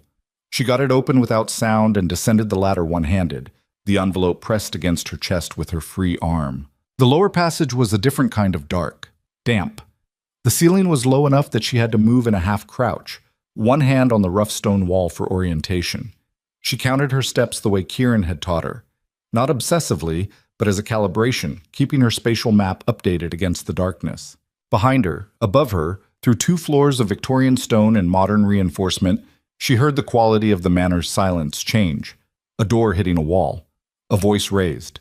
Then a sound she recognized from the sub-basement training sessions. A gunshot, muffled by distance and architecture into something that sounded almost gentle, almost inconsequential, which was the most deceptive thing about gunfire at range. She stopped breathing for 3 seconds. Then she kept moving. Because that was the job. Because Kieran had said so, and because Marcus had left her the envelope and not anyone else. And because the version of herself that would have frozen on that ladder at the sound of a shot was the same version that bled on bathroom tiles, and that version was finished. The garage ladder came up behind a workbench. She pushed the hatch open slow and scanned the space from ground level before climbing through. The habit so ingrained now, it happened without the command. The garage was empty of people. Cole's vehicle was where Kieran said it would be. A dark gray sedan with civilian plates and an engine she'd heard him describe as modified without elaborating on what modified meant. She found the key above the visor, got in, did not start it yet. She sat in the dark of the garage and listened to the manor above her. More sounds now. Movement. The particular acoustic quality of a building being moved through by multiple people who were not trying to be quiet anymore. Whatever the initial entry had been trying to accomplish covertly was over. They were past the covert phase. The envelope was on the passenger seat. She put her hand on it. Marcus. 4 years in a box in a storage unit, waiting for her to be ready to carry it. She wondered if he'd known it would take this long, if he'd accounted for the 2 years with Nolan, the degradation of it, the way fear could make a person smaller and smaller until they barely recognized themselves. If he'd written for Lyra on the outside, knowing she'd have to become someone else before she was capable of doing what the envelope required. She started the car, then stopped. In the garage's side mirror, a figure emerged from the manor's rear entrance, moving fast, one hand pressed to his left side, head down against the rain that had started in earnest, drumming on the garage's metal roof in a heavy, irregular percussion. Kieran. She was out of the car before the conscious decision registered. "I told you to go," he said when she reached him. He was pale in the thin light from the manor's exterior lamp, and the hand against his side was doing more than resting, dark between his fingers, darker than the rain. "You're hit." "Grazed. I'm fine." "Show me." "Lyra." "Show me right now or I'm standing here until you do." He moved his hand. The wound was in the lateral margin of his torso, high on the left side, below the ribs. The rain was washing the blood as fast as it formed, but the flow was consistent, not arterial, the kind that was survivable and painful and absolutely required pressure. "Get in the car," she said. "The passage. Roman's people are inside and you're bleeding. Get in the car, Kieran." He got in the car. She drove. Not the route to Dock 14? Not yet. First, she needed to put distance between them and the manor, get off the approach roads before anyone coordinating from inside could radio a position. She took the back exit through the estate's utility road, a gravel track that ran along the cliff edge before joining the coastal route 3 miles south of the main gate. Rain hammered the windshield. The wipers worked hard and barely kept up. In the passenger seat, Kieran had his jacket pressed against his side and was breathing with the careful deliberateness of a man managing pain through technique rather than medication. "How many were there?" she asked. "4 that I saw, Roman and 3 others." He paused for a controlled breath. Roman was running point. He wanted the envelope specifically. He went straight for the library. "He didn't find it." "No." Another careful breath. "He found me instead." The shot, Roman, close range, I was moving. He's a better shot than that when he's not angry. Something in his voice on the last words that she filed away and didn't examine yet. "The others are still in the manor. Roman left when I did. He saw me get out." "He's behind us." Kieran checked the mirror. "Not yet. He knows where I'd go." "Dock 14. "Yes." "Then we can't go to Dock 14. Bauer is the only—" "Roman knows about Bauer. You said he has 4 years of your operational knowledge." She kept her eyes on the road, the rain-slicked coastal route unreeling in the headlights. "If Roman knows your contingency contacts, going to Bauer is going to Serrano." Silence. Then, "You're right. Is there anyone else? Anyone completely outside your operation that Roman has no file on?" Kieran was quiet for a moment that she could feel the cost of a man running through his entire internal architecture, looking for a room that the last 4 years of exposure hadn't touched. "There's someone," he said finally. "Not a contact, a history." He shifted, grimaced, resettled. "A federal agent I met once 3 years ago, off the record. She was building a case against Serrano independently. She reached out through an intermediary. I didn't take the meeting formally. Technically, it never happened." "Then Roman has no record of it." "No record, no name in any file. It was one conversation in a parking structure on the north end. I memorized her number because I knew if I wrote it down it was already compromised." He turned his head to look at her. "I haven't used it in 3 years. Will she answer?" "If she's still active. If the case is still running." He paused. "If she answers, it means Serrano hasn't gotten to her yet. If she doesn't, we find another way." Lyra glanced at him. The hand on his side was soaked through. "Call her." He called from the car's anonymous line, not his personal phone. 7 rings? 8. She was watching the road and watching the mirror in equal measure, the rain reducing visibility to a tunnel of headlights in gray. And she was calculating. Distance from the manor, Serrano's response time, Roman's likely route, the specific math of how much time they had before the geometry of the city closed around them. On the 9th ring, someone answered, a woman's voice. Alert in the way of someone who doesn't fully sleep. The immediate, oriented quality of a person accustomed to calls that mean something. Who is this? Meridian, Kieran said. The same word he'd given Lyra for Bauer, she realized. Not a contact code, a recognition signal, something only he would use. A pause. You have a lot of nerve, the woman said, not angry, measured. 3 years. I have something you've been building a case to find for longer than that. Physical documentation, financial records, photographic evidence, chain of custody from the source. He paused for a breath that cost him. Marcus Vale compiled it before he was killed. His sister has it. Another pause. Longer. Where are you? Coastal route south of the Ravencroft property. Moving. We have limited time before... I know who you're running from. I've been watching Serrano's harbor facility for 6 weeks. Her voice shifted. The bureaucratic caution dropping away, replaced by something more operational. There's a fuel depot on the Sallow Creek Cutoff, 12 miles south of your current position if you're where you say you are. I can be there in 20 minutes. We'll be there in 15. Drax. Her voice stopped him. If this is what you say it is, it changes everything. You understand what that means for you, too. I understand. Then drive. She hung up. Lyra drove. The Sallow Creek Cutoff appeared in the headlights as a turnoff marked by a reflective post that the rain had made nearly invisible, and she took it without slowing enough to be cautious and felt the rear tires break traction briefly on wet gravel before catching. The fuel depot was a cluster of industrial tanks set back from the road behind a chain-link fence, closed at this hour, a single security light burning yellow above the gate. She killed the headlights 50 meters out and coasted in. Stay in the car, Kieran said. You can barely... I can stand! He was already opening the door, getting out with the careful economy of a man rationing his movement. He stood in the rain beside the vehicle, one hand on the roof, and she watched him decide not to lean on it. She got out anyway, stood beside him. He looked at her. She looked back. You were supposed to run, he said. I know. The documents are on the seat. I'll hand them over the moment she arrives. She turned up her collar against the rain. Stop arguing with me. It's not your best skill. Something crossed his face. Not the ghost of a smile this time. The actual thing. There and gone in less than a second, but real. More real for its brevity. More rare for how completely it changed the architecture of his face. She filed it away with the thumb press in the dark passage and the careful way he'd said including me.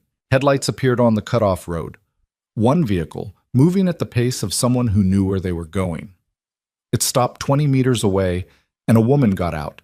Early 40s, practical clothes, the kind of physical presence that takes up exactly as much space as it needs to, and no more. She looked at Kieran's hand on his side and at Lyra and at the car, and her assessment took approximately 4 seconds. You're hit. I'm aware. I have a kit in my vehicle. She looked at Lyra. You're the sister. Yes. The documents. Lyra went to the car and retrieved the envelope. She held it out. The agent took it with both hands and stood in the rain holding 4 years of her brother's work and looked at the outside of it, for Lyra and Marcus's handwriting, with an expression that was professional and completely human at the same time. I'll need a statement from both of you, she said. Formal. On record. Not tonight, Kieran said. No, not tonight. She looked at him. Serrano's facility. I have a team staged 6 blocks out.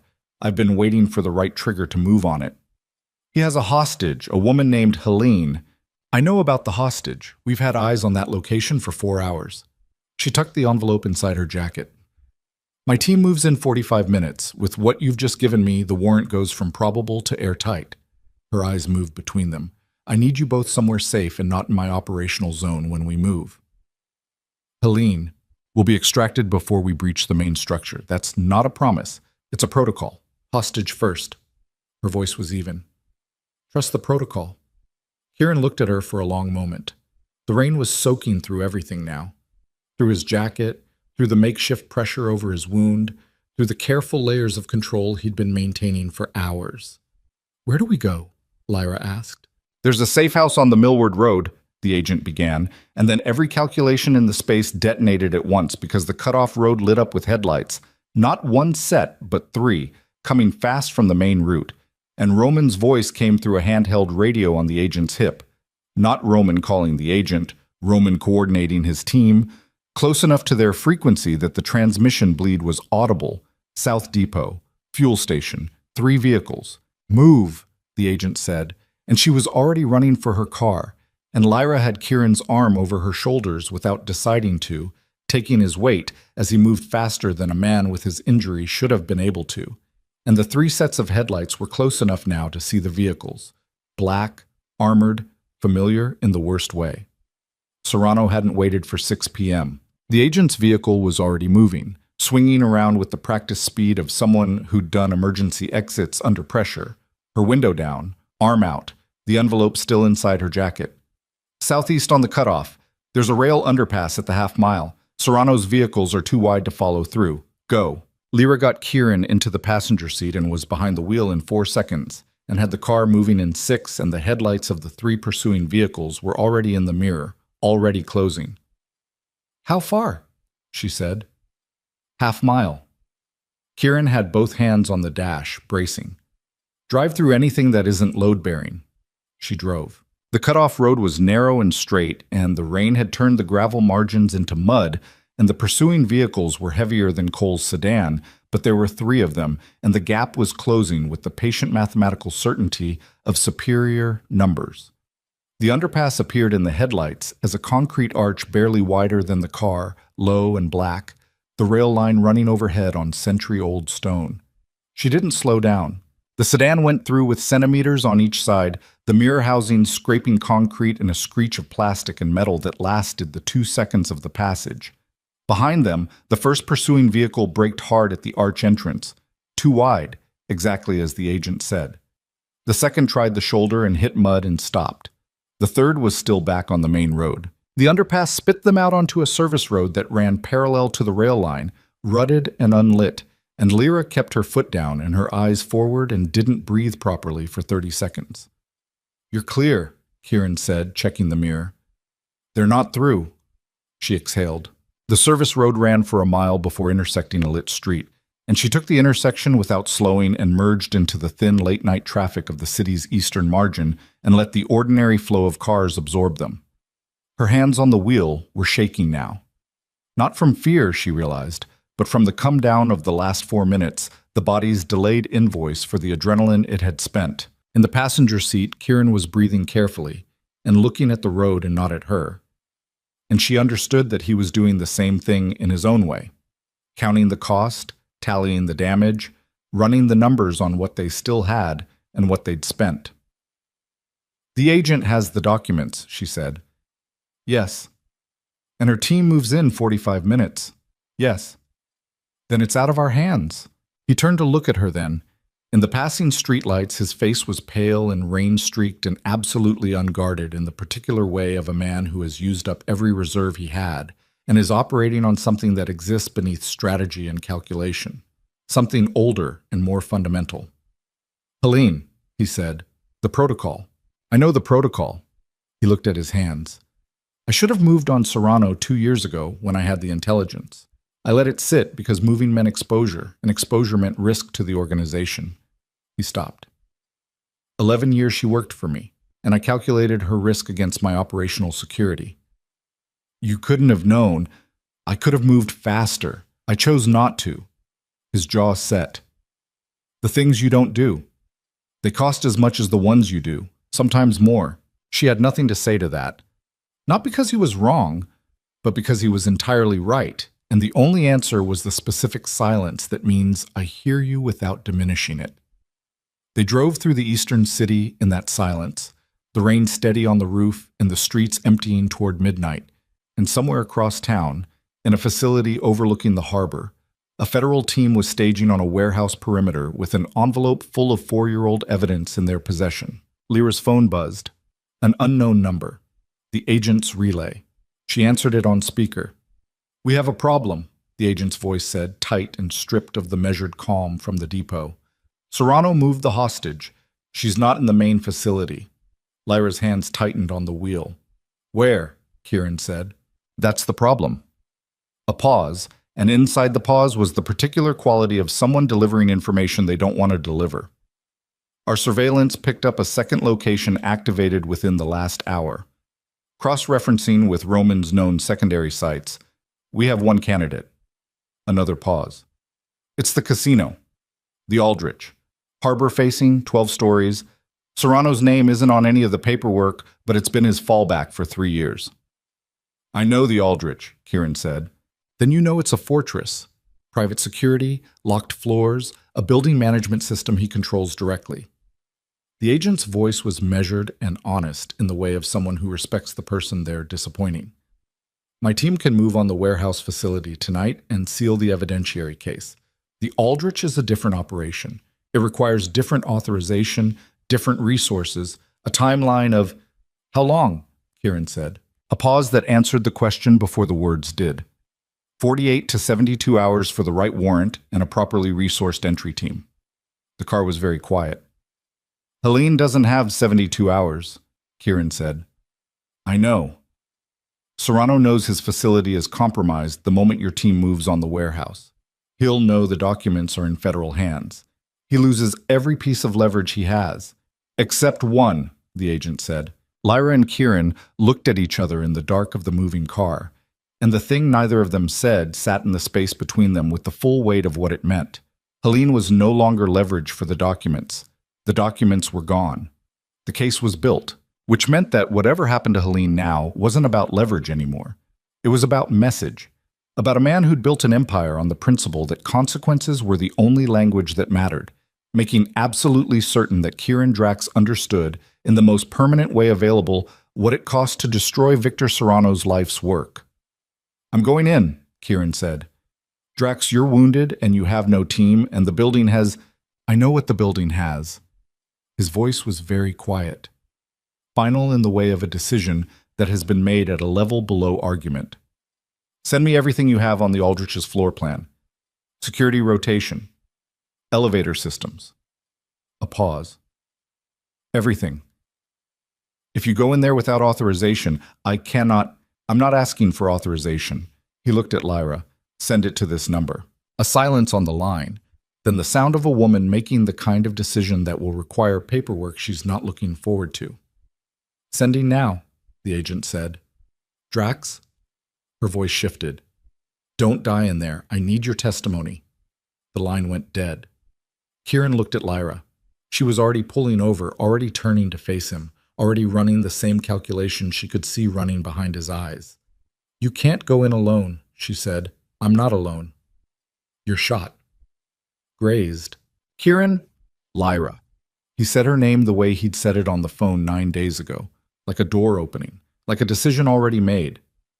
Helene stayed for 11 years because this house meant something to her, because I meant something to her. His eyes held hers without flinching. I don't leave people in burning buildings. She looked at him for a long moment. Outside, the rain came down in sheets over the harbor district, and the lights of the Aldrich Casino glittered through the water-streaked windshield 12 blocks distant, 12 stories of glass and steel, and everything that Victor Serrano had built his life on, waiting in the dark above the black water. She thought of the bathroom floor, of the woman she'd been 9 days ago and the woman she'd become in the space between, of Marcus writing for Lyra on an envelope he'd carried like a last hope, trusting her to be the person who could see it through, of Kieran's hands on her face in a dark passage, careful as something sacred. Tell me the floor plan, she said. His eyes changed. She watched the vault do the thing it had never done in her presence. Not crack, not gap, not allow a controlled glimpse through a careful opening. Open, wide, all the way. He reached for the phone to pull up the agent's files, and his hand was not entirely steady, and she reached over and steadied it without comment. And they sat together in the parked car in the rain 12 blocks from the last battle and built the plan that would either end Victor Serrano's empire or end them. The Aldrich's main elevator required a key card above the 8th floor. The service stairwell on the harbor side had a manual lock that the building's automated system didn't monitor. The 12th floor, Serrano's floor, had a single guard rotation every 22 minutes, a window Kieran described with the certainty of someone who had spent time learning the building's rhythms from the outside. 22 minutes was enough. If they moved right, if they moved now, If the wound in Kieran's side held and Serrano hadn't changed the rotation and Roman wasn't already in the building waiting and every calculation they'd made in the last hour was correct, that was a significant number of ifs. Lyra looked at the casino through the rain. "On your feet?" she asked. Kieran opened his door and stood, straight. The hand came away from his side. In the rain and the streetlight, he looked exactly like what he was. A man who had taken damage and was choosing to function at full capacity anyway, willing it with the specific stubbornness of someone who had decided that stopping was not available as an option. "On my feet," he said. She got out of the car. They walked toward the Aldrich Casino together, through the rain, through the harbor wind coming off the black water, through the accumulated weight of everything the last 9 days had cost, and everything the next hour would require. And at the service entrance on the harbor side of the building, in the shadow of a fire escape that hadn't been painted since the previous decade, Lyra Vale put her hand on a door handle and looked at Kieran Drax one more time before the last thing began. He met her eyes. "Whatever happens in there," he said. "Don't," she said. "After. Say it after." He nodded once. She opened the door. The service stairwell smelled like concrete dust and standing water, the kind of smell that meant a building maintained its public face and let its bones rot. 12 floors of it, the stairwell running up through the Aldrich's harborside spine like a forgotten artery, the walls close enough that Lyra could touch both sides with her elbows if she spread them. Kieran went first. She didn't argue with it, not because she deferred to him, but because he knew the building and she knew the wound, and the wound was the variable she was watching. He moved well, better than she had any right to expect from a man who'd been bleeding for the better part of 2 hours. The careful, measured climb of someone distributing weight deliberately, one hand light on the rail, breathing through the nose on the ascent to keep the sound contained. She counted floors by the numbered placards on the landing doors. 4, 5, 6. At the 7th floor landing, he stopped and held up a fist, and she stopped 2 steps below him, weight balanced, listening. Footsteps above. Not the building's ambient noise, deliberate footsteps, the tread of someone descending with purpose. One set, coming from above the 10th floor based on the acoustics. They had approximately 45 seconds. Kieran looked down at her. She pointed back down the stairwell. He shook his head and pointed up, then sideways. Through the floor door, into the building, bypassed the stairwell entirely. She ran the geometry. The guard rotation the agent's files described put a single operative on the stairwell sweep every 32 minutes, not 22. She'd corrected the number in her head during the drive, cross-referencing 2 separate entries in the floor plan data. Kieran had used the figure from memory, 3 years stale. Things had changed. She moved past him in 2 quick steps and pushed the 7th floor door open just enough to slip through. He followed. The door eased back into its frame with a whisper. The 7th floor was office space. Corporate, impersonal, the kind of rented commercial floor that could belong to any of a dozen legitimate businesses Serrano used as financial scaffolding. Cubicle partitions, dead monitors, the particular darkness of a space occupied during business hours and emptied at night. Emergency lighting through pale green strips along the corridor in either direction. Lyra oriented herself against the floor plan she'd committed to memory in the car. Elevator bank, northeast corner. Service corridor running west to the secondary stairwell, the one not on the building's official schematics, the one the agent's files had identified from the original construction permits. The permit Serrano's people had presumably never thought to pull because old buildings accumulated secrets in their paperwork the way they accumulated water in their walls. She moved west. Kieran's hand found her shoulder once, not stopping her, confirming direction. She kept moving. The secondary stairwell was behind a door marked HVAC Axi, which was exactly the kind of label designed to make things invisible. The door wasn't locked. Inside, a metal ladder rather than a conventional stair, running straight up through a shaft that smelled like recycled air and old grease. The building's mechanical infrastructure running alongside it in thick conduit bundles. 12 to 10 was 2 floors. 10 to 12 was 2 more. They came up behind the 12th floor's mechanical room and waited. The agent's files had given them a guard rotation based on surveillance conducted over 6 weeks of external observation, which meant it was accurate to the pattern but blind to the variations. What they couldn't know was whether Serrano had changed his protocols tonight, given that his warehouse facility was compromised, and Roman had reported a failed retrieval at the manor. Serrano was not a man who responded to threat by relaxing. Kieran put his mouth against her ear. 2 guards on Helene's location based on Roman's operational signature. He doesn't use more than 2 on a single room. He likes mobility. He wants people who can move fast rather than a static cluster. A breath. The main suite is at the north end, harbor-facing. Glass wall overlooking the water. Serrano? If he's here, he'll be in the suite. He doesn't delegate the end of things. His voice was very quiet. The quality of someone stating a fact they've learned from extended personal observation. He wants to be present. He always has. Then Roman will be with him. His jaw was close to her temple, and she felt the tightening in it. Roman runs towards Serrano when things go wrong. He always has. I should have read that years ago. She turned to look at him in the mechanical room's near darkness. His eyes were dark and steady and carrying something that had moved past anger into a colder register. The specific temperature of a man who has finished grieving a betrayal and is now simply dealing with it. Roman is mine, she said. He looked at her. Marcus's letter named him. Marcus is my brother. Her voice was level. Roman is mine. A long moment. Then Kieran nodded, once, and the nod carried the weight of a man who understood that some reckonings belong to specific people, and trying to take them is its own kind of theft. They moved out of the mechanical room into the 12th floor corridor, and the first thing Lyra registered was the light. Warmer than the floors below. The kind of lighting that costs money to install and says, through pure aesthetic grammar, that the person who occupies this space considers it worth the investment. Dark wood paneling. Carpet that swallowed footsteps. The subdued glow of recessed fixtures in the ceiling. The second thing she registered was the guard. He was 20 meters down the corridor and he was already turning, already processing the anomaly of 2 figures emerging from a door that should have been empty, already reaching for the radio on his chest. And Kieran covered the 20 meters with a speed that was genuinely alarming for a man with a wound in his side, crossing the distance before the guard's hand completed its arc. And the takedown was silent and technical and finished in 4 seconds. The guard was zip-tied with his own equipment and deposited in the mechanical room before Lyra had processed the full sequence. Kieran came back to her. His breathing had changed. The careful nasal rhythm abandoned in favor of something harder, more urgent. The side of his shirt was darker than it had been downstairs. The movement had cost him. She didn't say anything. He didn't want her to. 1 guard accounted for.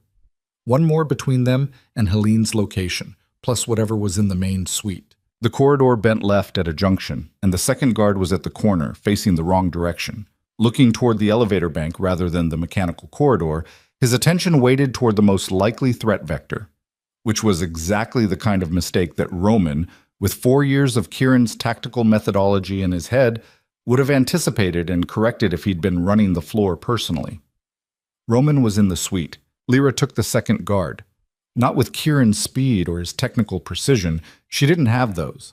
She came from his blind side with the specific calculated aggression of someone who understood that hesitation was more dangerous than imperfect technique, and she used the guard's own momentum as he startled and turned, and the wall helped, and he went down hard and stayed down. Her hands were shaking again when she stepped back. Adrenaline, not fear. She was beginning to understand the difference. Kieran looked at her with the expression she'd first seen in the sub-basement shooting range. Not surprise, exactly. The recalibrated assessment of someone updating their model. The door at the corridor's end had light beneath it. And sound. Voices. Low. The specific murmur of men who believe they're in control of a situation.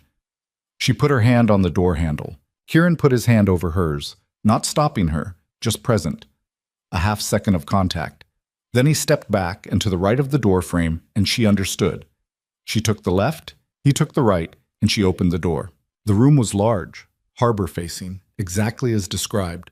1 entire wall of glass overlooking the black water 12 stories below. The rain on the outside turning the harbor lights into smeared impressionist streaks of yellow and white. A conference table running the length of the room's center. A bar cart in the corner with 1 glass used. And at the far end of the table, in a chair that had been turned to face the glass wall, Helene.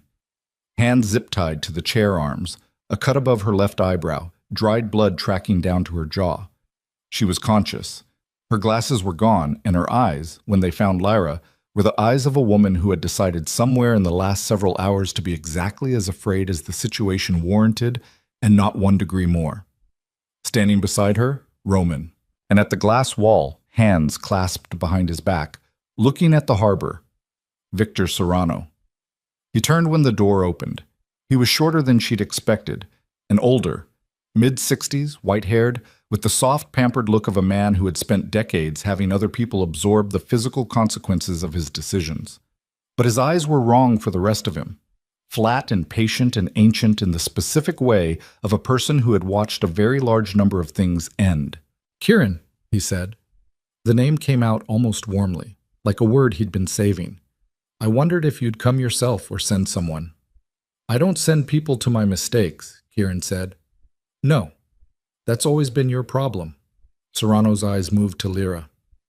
"And you brought the girl, which means you no longer have the documents, since you would never bring her into this building if she was still carrying them." "The documents are in federal custody," Kieran said. "It's done, Victor. The warrant is processing right now." Something moved across Serrano's face, not fear, something more complex. The expression of a man recalculating from a position he'd held as certain and finding the numbers no longer worked. He was quiet for 3 full seconds. "Then why are you here?" he said. Kieran looked at Helene. Serrano followed his gaze. Something shifted in his expression. A recalibration, from negotiation to something else. "She's leverage that no longer has a target. She's a 63-year-old woman who has nothing to do with any of this. She works for you. She keeps my house. She makes food and manages the staff, and in 11 years has never touched a weapon or made a decision that affected anything outside the domestic operation of that building." Kieran's voice was very quiet and very steady. "She is not part of this, Victor. Let her go." "You're not in a position—" "I'm in every position." Kieran stepped fully into the room. "You have nothing left. The documents are gone. Your warehouse is being raided as we have this conversation. Your financial networks are in a federal file that was compiled by a man you had killed 4 years ago and couldn't find no matter how long you looked." He stopped 5 meters from Serrano. "You have one play left, and we both know what it is. And we both know what it costs you to make it." Serrano looked at him for a long moment. Then he looked at Roman. Roman had been still since they entered, positioned beside Helene with the careful neutrality of a man trying to read the geometry before committing to a direction. He was looking at Kieran with an expression that was stripped of all its defensive layers, simply grief. The specific grief of a man who spent a long time telling himself a story about why his choices were reasonable and has just run out of story. "Roman," Kieran said. Roman's jaw worked. "How long?" Kieran said. 6 years.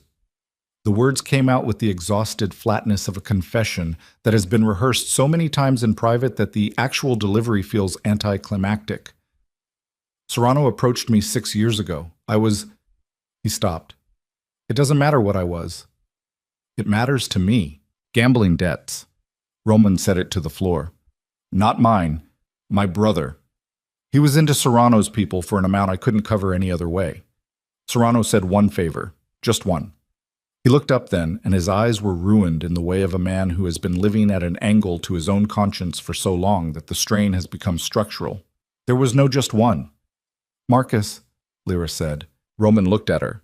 His face did something complicated and deeply human, and she hated him for it. For making it complicated, for not having the decency to be simply monstrous. "I didn't know they were going to kill him," he said. "I told Serrano what Marcus had found.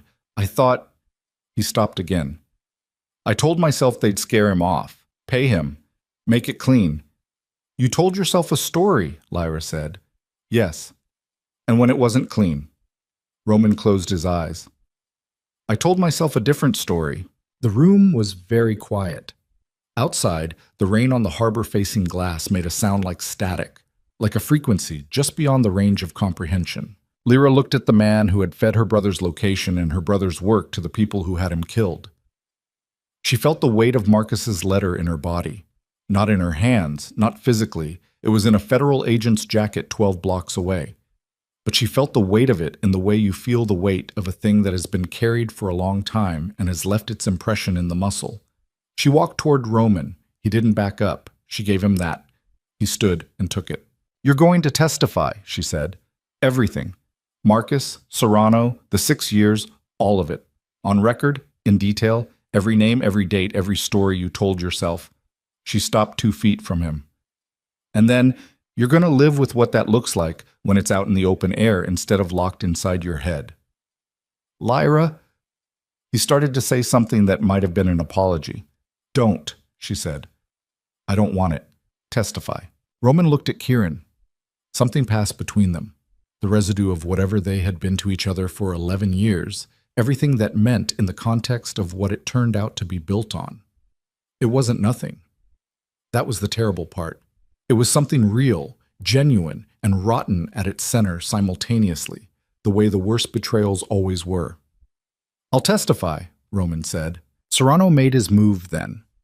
Not with Roman, not with a weapon he didn't appear to be carrying, with the glass wall. He turned to it and pressed something on the panel beside it, and a section swung outward like a door, the harbor wind and rain flooding into the room with sudden, cold violence, and he stepped through onto the maintenance balcony beyond. Kieran was through the glass before Serrano had taken 2 steps. Lyra stayed with Helene. She worked the zip ties with fingers that were clumsy with cold and urgency, while through the open glass wall the rain came in sideways, and she could hear the 2 men on the narrow balcony above the 12-story drop. The zip tie gave. Helene pulled her hands free and sat forward and reached up and gripped Lyra's forearm with a strength that was surprising from a 63-year-old woman who'd been in a chair for hours. "I'm all right," Helene said. Her voice was steady, the steadiest thing in the room. "Go." Lyra went through the glass. The balcony was a maintenance platform, metal grating, 4 feet wide and running the length of the harbor-facing wall with a rail that was designed for utility rather than safety. The rain was an assault, horizontal, cold, reducing visibility to 10 meters of lit glass and darkness beyond. The harbor was invisible 12 stories below, just wind and the sound of water. Kieran had Serrano against the rail. Not by the throat, not with a weapon. He had his forearm across Serrano's chest, and Serrano was pressed against the railing with the harbor at his back, and 12 stories of nothing behind that.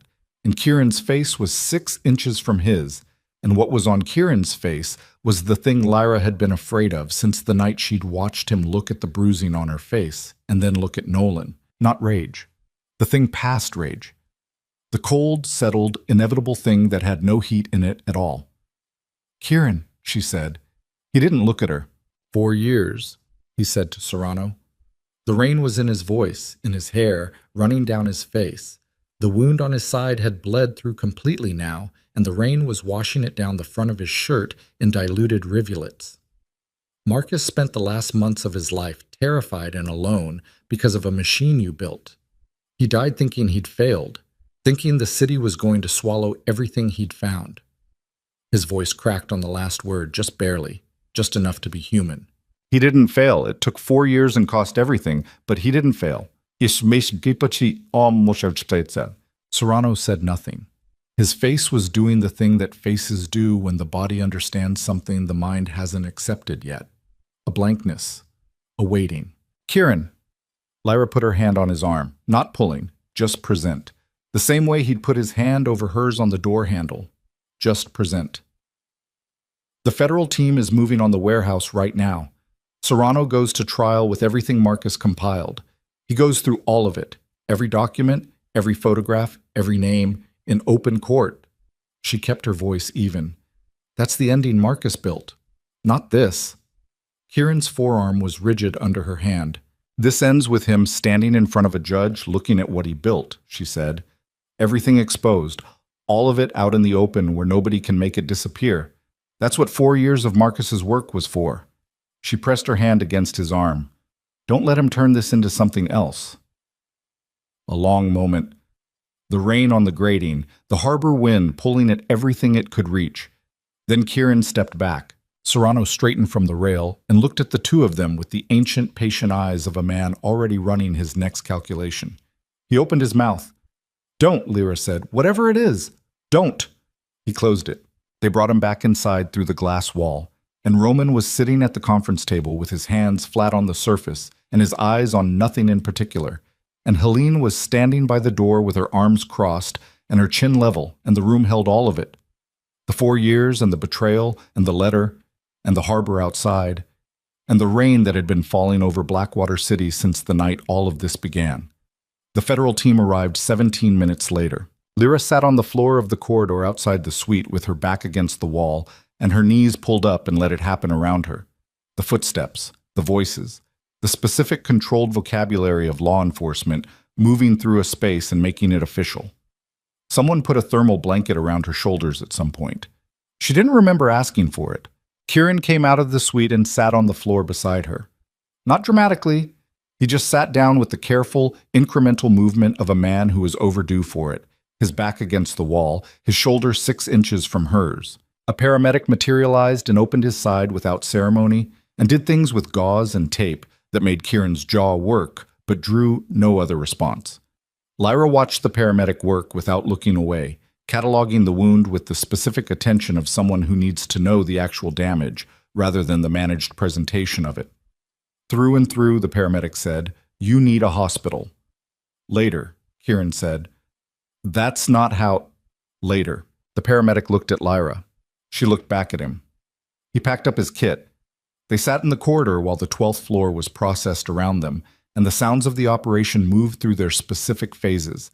And outside the harbor-facing glass, the rain began, finally, to ease. Nolan was arrested at a motel on the south side at 4 in the morning. The arresting officers found him watching television with the shades drawn, the specific tableau of a man in between catastrophes waiting for the next one. He was charged as a material witness in the Serrano investigation and with obstruction, and the arresting report noted that he cooperated immediately and at length, with the particular enthusiasm of a man desperate to be useful to whoever currently held the most power over his situation. Lyra learned this later, third hand, and felt nothing particular about it. Not satisfaction, not pity, the particular absence of feeling that comes when something has been resolved rather than avoided. The federal case moved with the speed of an investigation that has been building for years and needed only the final evidentiary package to release everything it had been holding. Serrano's warehouse facility yielded enough additional material that the original Marcus Vale documentation, while essential, became one of several pillars rather than the lone foundation. 17 arrests in the first week. A municipal judge resigned before charges were filed. A harbor master took a plea. The police supervisor, who'd buried 3 investigations into Serrano's operations over 6 years, was indicted in open court. The charges read in a voice loud enough to be recorded and replayed in every news outlet with a Blackwater affiliate. Roman testified. All of it, every name, every date, every story he told himself and the reality underneath it. He testified for 3 days across 2 separate sessions, and the testimony was comprehensive and specific and cost him exactly what he told Lyra it would cost, out in the open air where the shape of it was undeniable. He would serve time. The sentence was reduced for cooperation, which was the law working the way the law worked when it worked at all, and Lyra had no strong feeling about the reduction. She had what she'd asked for: the testimony, the exposure, the thing Marcus had spent his last months building toward, finally doing what it was built to do. She visited her brother's grave on a Tuesday morning, 3 weeks after the Aldrich. The cemetery was on the city's western edge, backing onto a park that had been allowed to go a little wild, grass long between the paths, old trees dropping seeds across the older headstones. She came alone. She'd thought about bringing flowers and then not brought them because Marcus had always found flowers at funerals vaguely theatrical. She stood at the headstone for a long time. She told him about the envelope, about Carver Street and the key and the box she'd never opened, about the federal agent's face when she'd received the documentation, professional and completely human at the same time, about the court dates and the arrests and the judge's resignation and all the slow, procedural, unglamorous machinery of justice that was now grinding through the debris of what Victor Serrano had built. She told him about Kieran, not all of it. Some things didn't need to be said aloud to be understood. But enough. She told him about the 17 minutes, about the kitchen at 2 in the morning, about the dark passage and the hands on her face and the floor plan memorized in a car in the rain. She told him she was okay. Not perfectly okay. Not the uncomplicated okay of someone who'd come through something clean. The specific earned okay of someone who had sat in the rubble of what they'd been and decided, with full awareness of the cost, to build something different from the material available. She stood at the headstone until the cold got into her bones, and then she said very quietly, "You picked right," and walked back to the car. Ravencroft Manor was in the process of a different kind of change by the time the first snow came. Kieran had begun the dismantling carefully, the way you deconstruct something you built precisely, knowing where the load-bearing elements were, taking down the non-structural parts first, making sure the whole thing didn't collapse on itself before the controlled demolition was finished. The shipping routes were sold or transferred to legitimate operators. The protection arrangements were ended. The financial networks were restructured through lawyers who were genuinely licensed and genuinely nervous about their clients' history. What remained was substantial wealth, a significant real estate portfolio, and the political relationships of a man who had made himself useful to powerful people for long enough that the usefulness had become the relationship. Some of those relationships survived the reorganization. Some didn't. Kieran appeared to be at peace with both outcomes. The harbor neighborhoods that had absorbed the most damage from the Serrano years and the Drax years and the years before both, those were the ones he turned his attention to first. Not with ceremony, not with press releases or ribbon cuttings. With the same methodical precision he applied to everything, one project at a time, moving through the damage and making decisions about what could be repaired and what needed to come down entirely and be rebuilt from the ground. Helene stayed. She'd gone to her daughter's house for 2 weeks after the Aldrich, which had struck Lyra as both completely sensible and faintly heartbreaking. This woman going home to recover from 11 years of service in a house that had always had the possibility of exactly what had happened encoded somewhere in its foundation. She'd come back on a Thursday with her glasses repaired and a new scar above her left eyebrow and set about reorganizing the kitchen with the purposeful energy of someone who had decided that the way to reassert normalcy was to impose structure on the most functional room available. Nobody asked her why she came back. The question would have been insulting. Lyra found her own shape inside the changed circumstances slowly, the way you find the shape of a space after the furniture has been rearranged and your body hasn't yet updated its map. She enrolled in the paralegal program she'd been accepted to 2 years before Nolan had made it impractical. She took the morning training sessions, not survival mechanics anymore, just running, just the harbor road at 6 a.m., with the cold off the water and the city waking up around her. The specific pleasure of a body doing something difficult and adequate to the difficulty. She and Kieran moved around each other in the manor with the deliberate, patient care of people who understand that certain things cannot be hurried without being broken. They ate dinner in the kitchen most nights. They talked about the case, about the city, about books she'd found in the library that he'd actually read and had opinions about that surprised her. They argued about small things with the comfortable irritability of people who'd been through something large together and had come out the other side still in each other's company by choice. On the night the first real snow came, not a dusting, actual accumulation, the harbor disappearing into white gray and the city going quiet the way it only did under snow. Lyra was on the balcony off the second floor when Kieran appeared behind her with 2 cups of something hot and handed her one without speaking. They stood at the rail and looked at the harbor. The snow fell with the particular silence of snow falling on water. The city's sharp edges softened. The industrial geography of the waterfront, the cranes and the containers and the working infrastructure of commerce, all of it went gentle under the accumulation, became something almost unrecognizable, almost peaceful. Roman's first testimony session was this week, Lyra said. I heard. The judge's resignation is going to lead to an appellate review of 3 previous verdicts, cases that should have gone differently. She wrapped both hands around the cup. Marcus would have cared about those cases. He always cared about the ones underneath the headline. Yes, Kieran said. He would have. They stood in the snow for a while. What did you want to tell me? She said. At the Aldrich door. You started to say something. He was quiet. She waited, because she'd learned that his silences were working silences, that the pause was part of the answer rather than a refusal to give one. I wanted to tell you that whatever happened in there wasn't your debt to pay, he said finally. That you'd already done more than Marcus asked of you. That you could have walked away at any point from the storage unit forward, and it would have been... He stopped. I was going to tell you that you could leave and it would be all right. But you didn't say it. No, Why not? He turned to look at her. The snow was in his hair, on the shoulders of his coat, and in the reflected harbor light, his face was doing the thing it did now sometimes, openly, without the vault, without the architecture of control that had taken years to build and weeks of accumulated damage to bring down. Just his face, unmanaged, looking at her. Because I didn't mean it, he said.